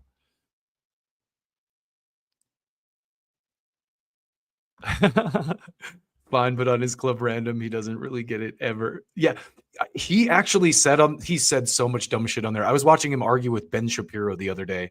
Oh my God, it's terrible. There's a couple clips from that I missed pulling to just show like how off he's been about this. But keeping in pace here with Kyle and what he doesn't get. Here was my response to Kyle, and I think this is a big overlooked factor in why the Democrats lost, and I'm going to show you hard evidence of that. The Democratic Party is further to the right than the GOP is in 2024, Kyle. David Frum, John Bolton, Robert Kagan, Liz Cheney, Joe Scarborough, Jeffrey Goldberg all supported Kamala. But you already know that. You get money to act this dumb. Not all money is good money, though. And watch this. So I think one of the things Bill Maher said that was really stupid, to Lori's point, is he said, they were talking about Liz Cheney on one of his Club Random podcasts, and Bill goes, I don't think voters are thinking about that. Voters don't care about the Iraq war. They don't care about foreign policy. Yes, they do, Bill, because foreign policy is domestic policy. I don't know if you've noticed this. So here's a great breakdown from James Lee about what the Trump campaign did in Michigan. And this is the part that the Bill Mahers and Kyles have been outraged by this billboard that links Kamala Harris to Liz Cheney. Yeah, how dare people link Kamala Harris to a neocon like Liz Cheney? Rokana wrote on Twitter, these cynical Harris-Cheney billboards are all over Dearborn and Southeast Michigan. Residents in the area are getting mailers with the two linked. I wonder where they got that idea from. It's not like they've been hanging out and campaigning together a lot. Like, if you want to win the blue wall, this is not the person you want to be hanging out with. You want to win over America? Talk about how you're going to end the war in the Middle East. You want to win over America? Talk about what you're going to do to end the chronic disease epidemic in the United States. There's clearly something very wrong with the health of Americans compared to pretty much every single other industrialized nation. But I don't see Kamala Harris talking about this at all. This right here is not going to work. I'm not being cynical. It's just the truth. Yeah, so anyway, basically, I just wanted to say one more time. Well, f*** you, Kyle! I don't want to go to your faggy birthday party anyway! I'd rather hang out at home than have to be around you and your Jew mom for a day! Kiss my balls, asshole! I don't think Crystal's Jewish. So, Dude, I totally Cartman, didn't mean you're- that, Kyle. I really, really want to go to Casa Bonita. I'm sorry we had that fight just now. You know, I mean, I said some things, you said some things, but I think it was good and we've moved past it. I'm not inviting you to Casa Bonita. Well, f*** you, Kyle! I hope you die! I hope you fucking die! All right. So this next little segment, I want to go into something that I thought was kind of interesting that I don't think many people really have talked about, and that is Trump's secret weapon on the campaign trail, secret weapons. One of them is his youngest son, Barron Trump. And Barron Trump is, I think, the reason that he won the election, because he went around the corporate media through podcasts that it's a safe bet Barron was advising him on that, because he went on like Full Send with the Nelk Boys and like Andrew Schultz and Theo Vaughn, of all people, you know? So this is a bit where Lara Trump was on PBD talking about this. And I thought this was pretty interesting. Articles talking about Barron is the reason why Trump got elected because of all is the that podcasts. what they're saying? Yeah, Podcasts. The young podcast. And all the podcasts and all I these agree roles. with that, by the way. Those that made a difference. You guys here made a difference. loved it. It makes a difference. What would you say about Barron? Listen, I've hung out with a few of you. Barron's been very unique of a guy to be on. Like, I'm sitting there for an hour and a half, and I'm like, this guy's so entertaining. Talking crap, telling jokes, telling stories. Bunch of 30, 40, 50-year-olds are sitting there listening to him. He controlled the table for like an hour and a half. How is Barron? He's so cool. That's like the one word I'll use for Barron. He's very cool. He's like the sleeper a little bit. He's kind of stayed out of the spotlight, probably intentionally. It's very hard to do so when you're 6'10", by the way. It's a little hard to do. I know. You kind of stick out. It's funny, when I saw him on stage, I'm used to my husband and my father-in-law like being the tallest people. And then I saw like a clip of us all walking on stage the other night. And I was like, God, Barron makes us all look so little, which is okay with me because I'm 5'11". I don't mind taking a little bit off. I wonder how tall his mother is, because he's like, he's really smart. He's very cool, very entertaining. He's his father's son. Like, there's no doubt about it. And he's going to do really incredible things. I think you've already seen so far. He's really come in, and there have been many times I've been traveling over the course of the campaign with my father-in-law in the car with him going places, and Barron will call and he'll say, Dad, I have an idea as to how you can get more votes. And it'll be, you need to go meet, go to this baseball stadium or do this, whatever. Wow. He's always throwing ideas out there. And so, we got to give Barron some serious credit. But by the way, just to go back to something you were saying about, I guess, what somebody... That new media landscape, again, I showed you earlier the streaming numbers versus broadcast and cable. And the Trump campaign, again, was just ahead of the technological curve. I also think, the Democrats have puppet candidates who can't do these kind of long form formats because they don't really believe anything they're saying. He wrote into you. The idea that there could be a lot exposed, I fully agree with that. Yes. I think if you have a completely dark room and there's an absence of light, even if you put a little pinprick in and you get a little bit of light in, soon you start to see a lot more. I think people are starting to see a lot more. I wonder why Letitia James felt like she had to come out yesterday and say a little something. That's right. I think a lot of these. The RFK thing too, I've been thinking a lot about this because before RFK dropped out, my daughter, who is, obviously not a fan of Trump, was very into RFK Jr. So RFK Jr., I think, kind of captured a lot of the younger crowd in the public through social media and through the stuff he was talking about too. And I don't know if he gets enough credit for bringing a lot to the table for Trump. People know. They know what they did was wrong. They know that there was some sort of illegal collusion. They know that if it is all exposed, they are going to look horrible. And I hope I don't know. When she said that, I thought, I don't know if it's about how they think they're going to look, Lara. I think it's more about the legal ramifications of the things that they were doing. we learn all of it, because what they have done to my father-in-law, what they've done to our family is egregious. It should never happen in the United States of America. The only rationale I have, honestly, at so many times is that God was such a part of this election and had my father. That's the part where conservatives lose me. It's cool if you are religious, but I don't like bringing that into politics. It's not supposed to be there. The Constitution was very specifically written to keep dogmatic beliefs out of the political system. Read the First Amendment.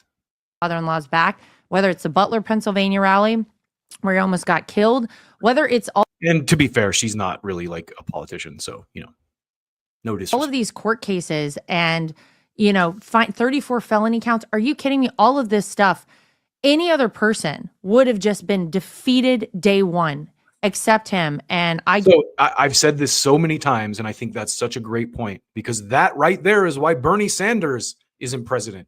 As soon as they turned the heat up on Bernie Sanders, he folded. And Trump isn't the kind of guy that they can just take out like that. The guy has years and years of experience fighting in court, as a businessman, winning over, building coalitions, all that kind of stuff. So, Bernie, man, it's just so depressing. Sorry. Give him so much credit for him, and I have so much respect for him.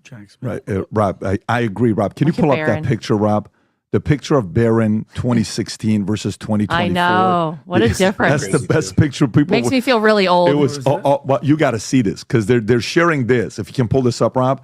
So it's a picture of him in 26. Go to the first one on the left. Look at him. Look how cute Barron was. And then look at him now. I know. But do you see? Wow. I'm used to my father-in-law being pretty much taller than everybody. How tall is he, by the way? In that White House is he 6'8"? Is he 6'9"? I think he's 6'7". Okay. Yeah, because Eric is 6'5", and he's... Eric is tall. Yeah. Don't discount one thing about Barron Trump. I mean, you guys all kind of were novices. You came to this... in 2016, you guys were in real estate. You guys were in other businesses. He's been watching the whole time. Barron Trump was raised in the White House. Yeah. He's the only Trump child that literally grew up in the White House. That's right. So his perspective is vastly different from probably everybody else's. That's true. One of the best decisions I ever made in my. So this is one of the things I wanted to talk about here is I think one of Trump's secret weapons in the campaign was his family. And when you look at it, Joe Biden has family, but obviously they have some problems. We won't get into that right now. But Kamala Harris, it's like Kamala Harris doesn't have any kids. She has a stepdaughter who's married and who did campaign for them. No one really looked much at Doug Emhoff. They were just out there calling the Trump team misogynists without looking into that guy's background. But I think Trump's family was a big part of why he was able to connect with more people because they were kind of advising him. And Barron Trump, obviously the dark horse of that. But I want to take an interesting little sidebar here. I'm a music guy and I'm a longtime fan of Michael Jackson. Michael Jackson is like one of my probably biggest heroes since I was like a young kid. Thriller was like the first record I got into. And I always had a deep love for Michael Jackson. And I always felt that he was unfairly smeared in the press as a child molester because he's clearly a guy who was robbed of his own childhood and was vicariously living through children to kind of get it back. His dad, Joe Jackson, ran him like a slave when he was a kid, in the music industry. And when he got a little of his own money, he call it whatever you want.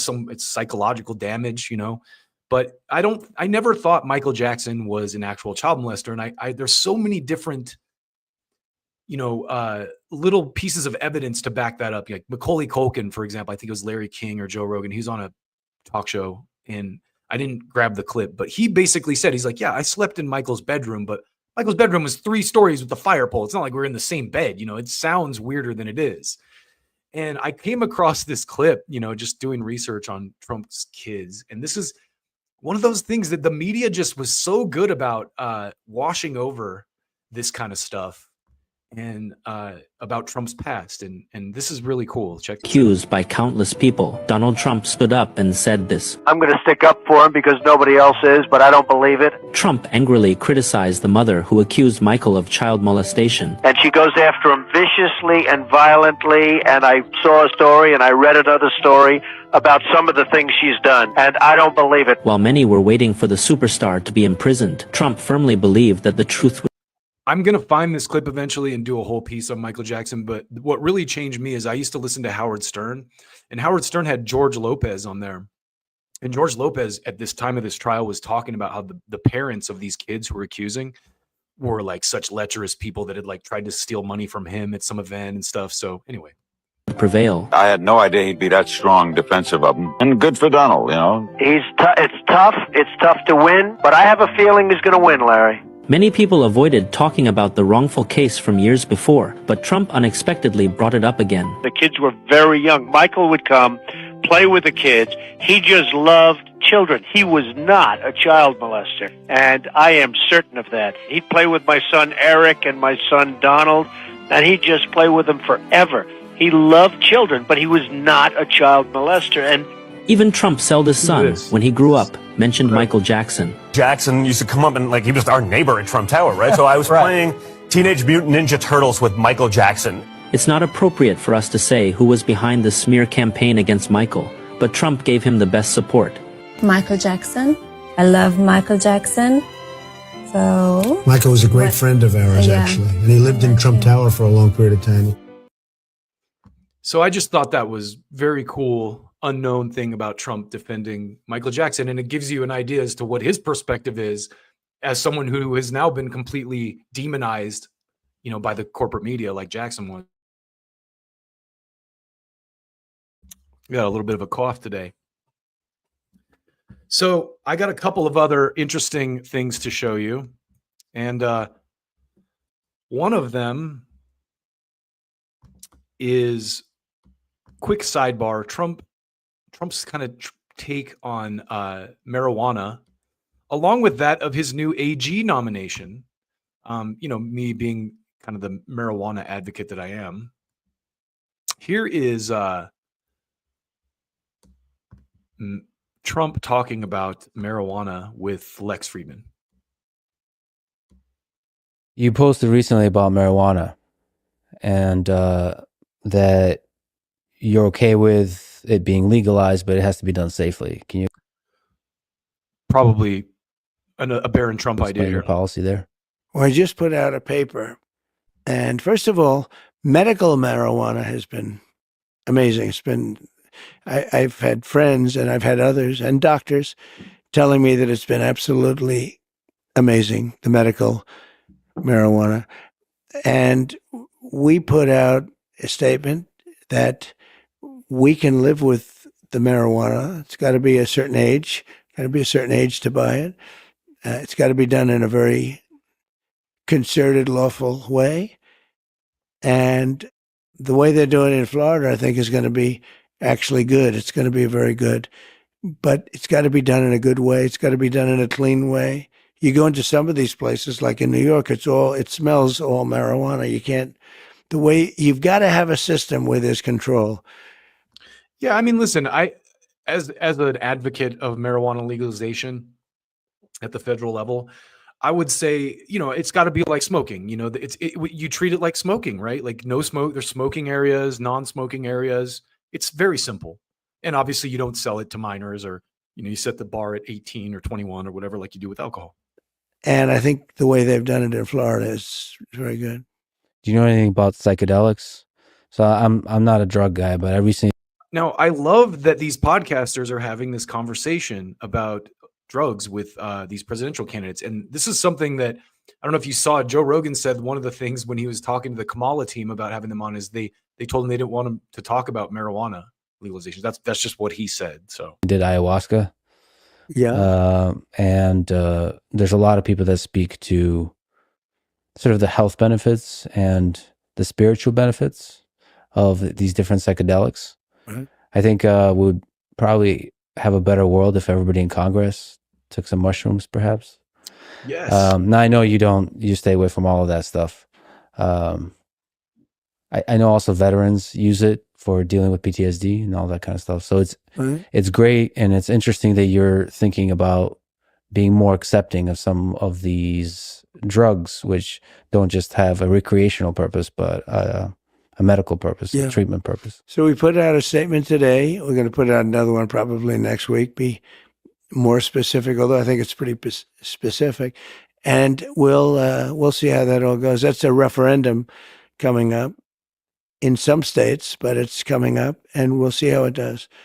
I will say it's been very hard to beat it. You take a look at the numbers, it's been very hard to beat it. So here is, just to kind of tie this off, in my quest for Matt Gaetz clips, I came across this bit with him talking about marijuana. And the Biden administration, I don't know if you remember this, promised they were going to legalize it at the federal level. I believe they may have actually moved it to Schedule 3. And this is kind of what Gaetz is talking to this Biden admin. Why has the Biden administration not taken marijuana off the list of Schedule 1 drugs? When do you expect to receive that recommendation from HHS? I have a timeline, so I don't know. Well, that's unsettling, isn't it? I mean, when you don't even know a timeline, it doesn't really make it seem like something's front of mind. Studies that pretty extensively show that in states where there is medical marijuana access, there's a lower rate of prescribing these opioids. That then, I really hope we get this done. We're 2 years into the Biden administration, and I honestly had hoped that by now we would have already descheduled marijuana from the Schedule 1 list. Maybe there's a huge research potential to unlock if we get this right, and I certainly hope that we do. So there you go. Things are looking good as on the marijuana front with the new administration, just from the way they're talking and from the types of nominations that they're putting in place here. And I missed a comment here from Willie about Michael Jackson.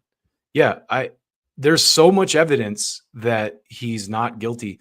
And even the new, that documentary that just came out recently, a couple years ago, it's called like Finding, or something about Neverland or Escaping, whatever.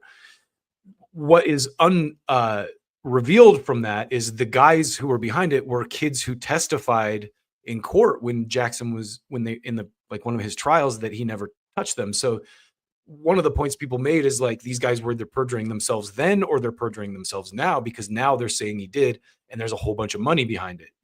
They were suing the Jackson estate, and of course dead Michael Jackson isn't here to defend himself anymore.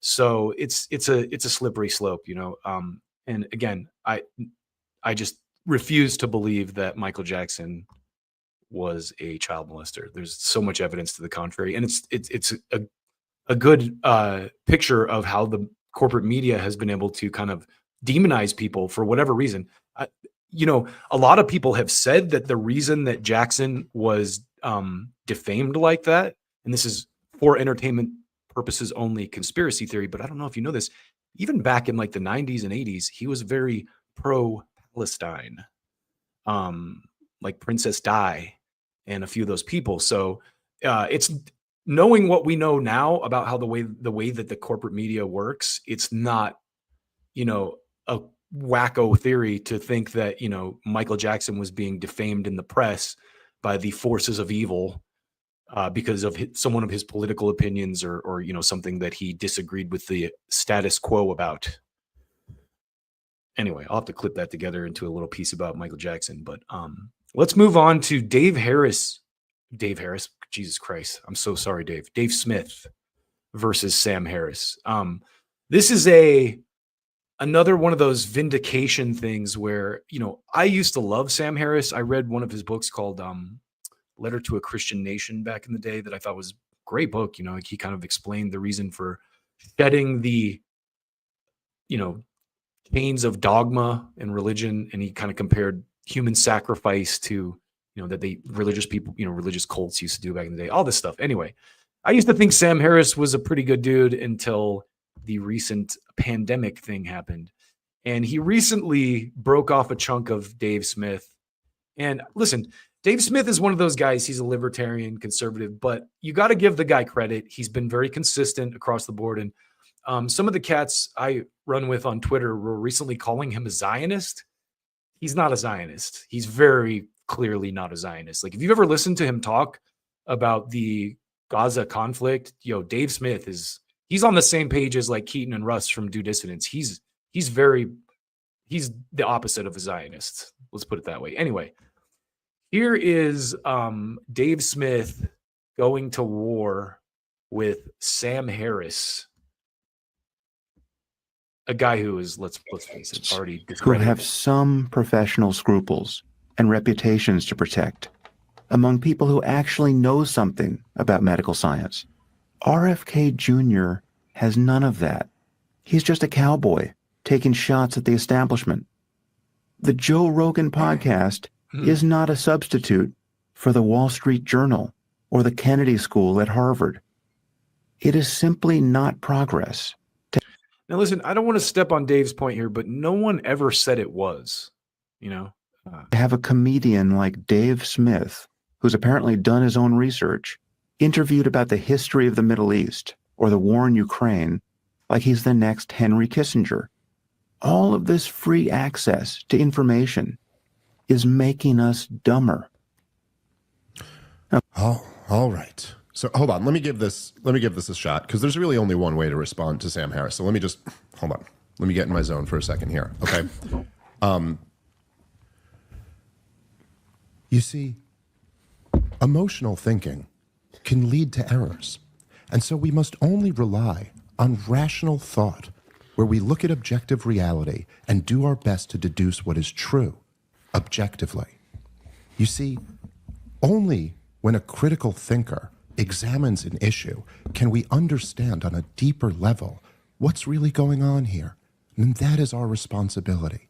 And only then, when you start to look at the world rationally, will you recognize that Sam Harris's entire argument is what we would classify as a logical fallacy.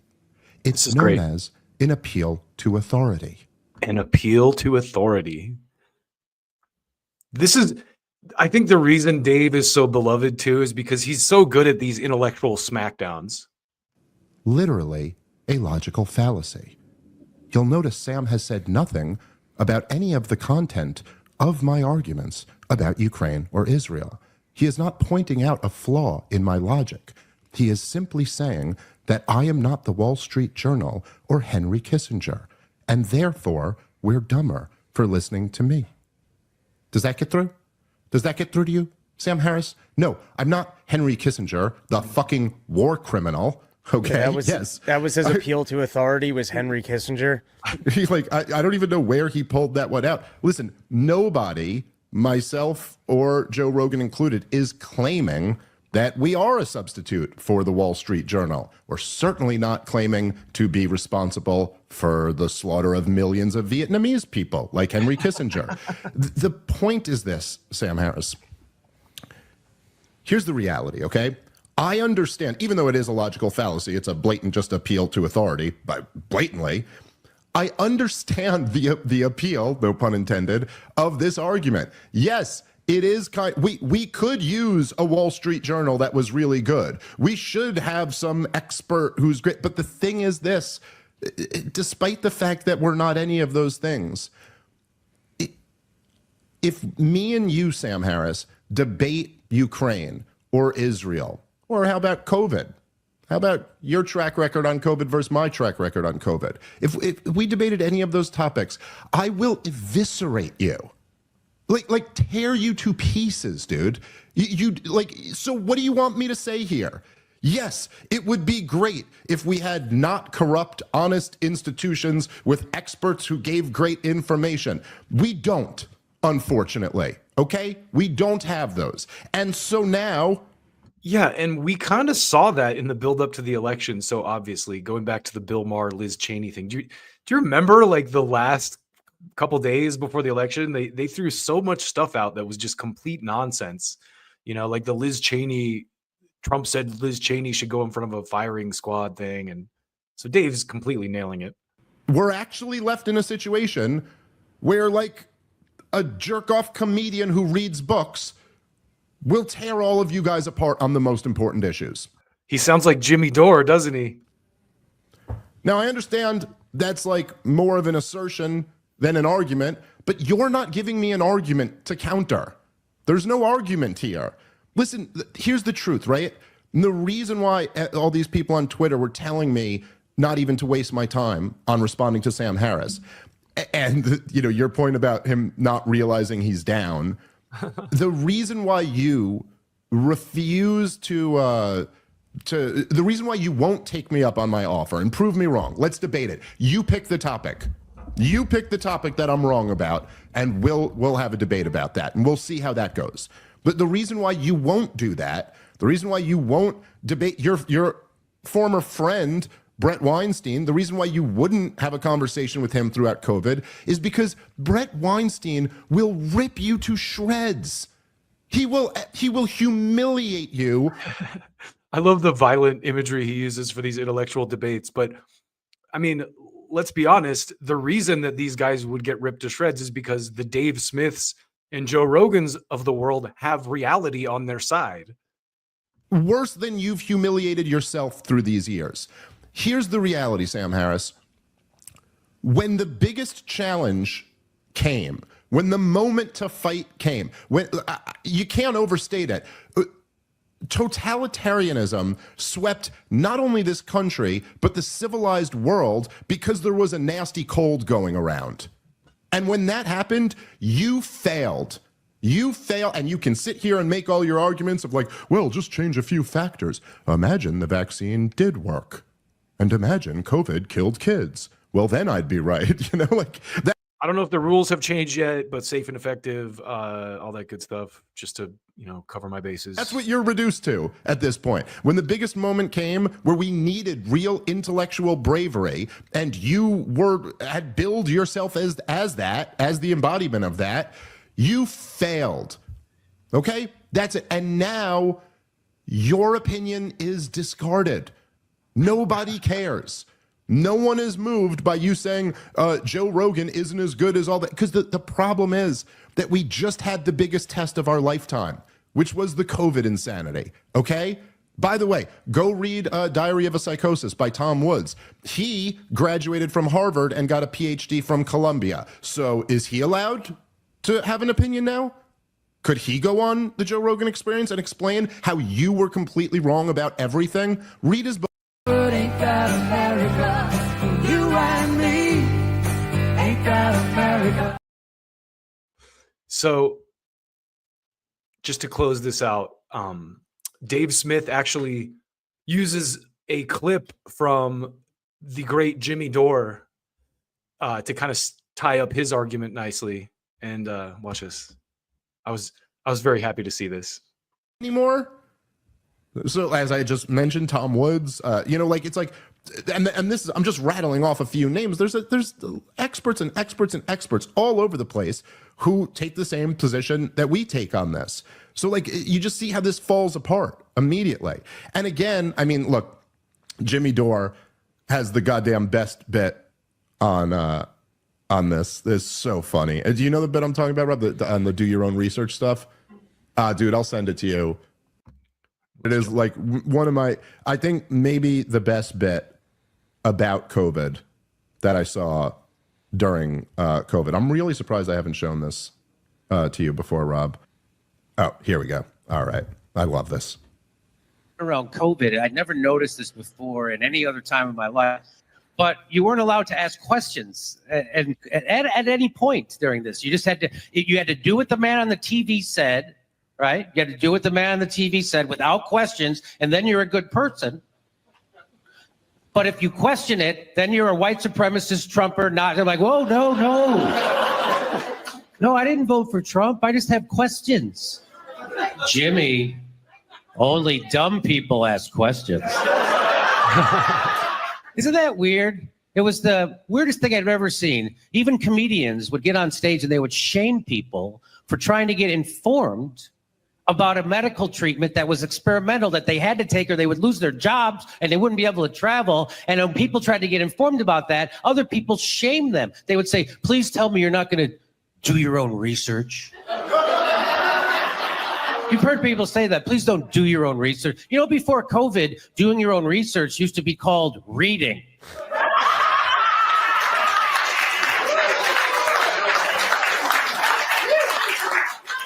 Now you're shaming me for reading? At the behest of Big Pharma? It's like I woke up in the middle of a Bill Hicks bit. Well, looks like we got ourselves a reader. That's how much people internalized the propaganda from Big Pharma, was that they would be anti-intellectual enough to shame people for reading while they're wagging their finger at them for doing it. You would never shame people for trying to get informed, no matter what other subject it was, no matter how unimportant. Like if I say, hey, I'm gonna go buy a car. Don't look into it.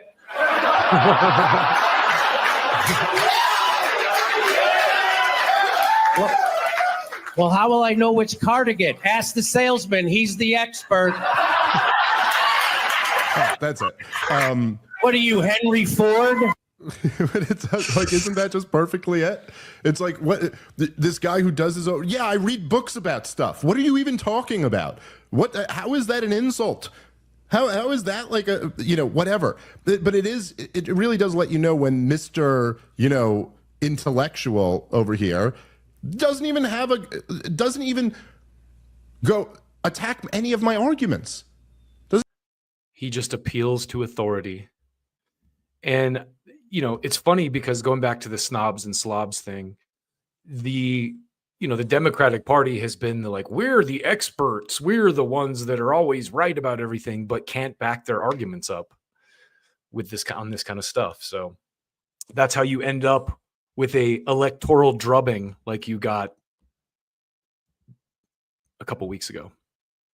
And with that, I want to show you one last little tidbit before we sign off. This is an interesting, I've never been anti-American. I've always wanted the best for the United States as a whole, despite our prowess in the world currently. We're definitely not the good guys on the world stage at the moment. Hopefully we can change that. But in the midst of the last, 20 years, as we're, blowing up different countries and doing all these wars, we've kind of lost footing to stuff like this. And this is a video of a Chinese flying car I wanted to show you. And hopefully, we can get back there.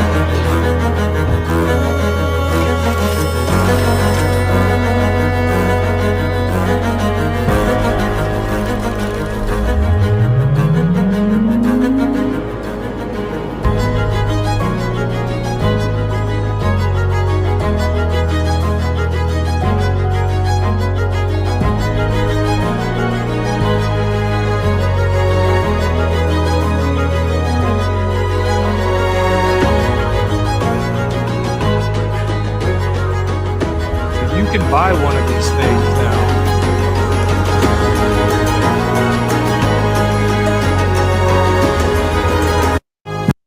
You can buy one of these cars now for about $300K. Let's just watch that again real quick. This guy rolls up. I don't know if I'm going to get copyright for that. And then he pulls his drone out of the back.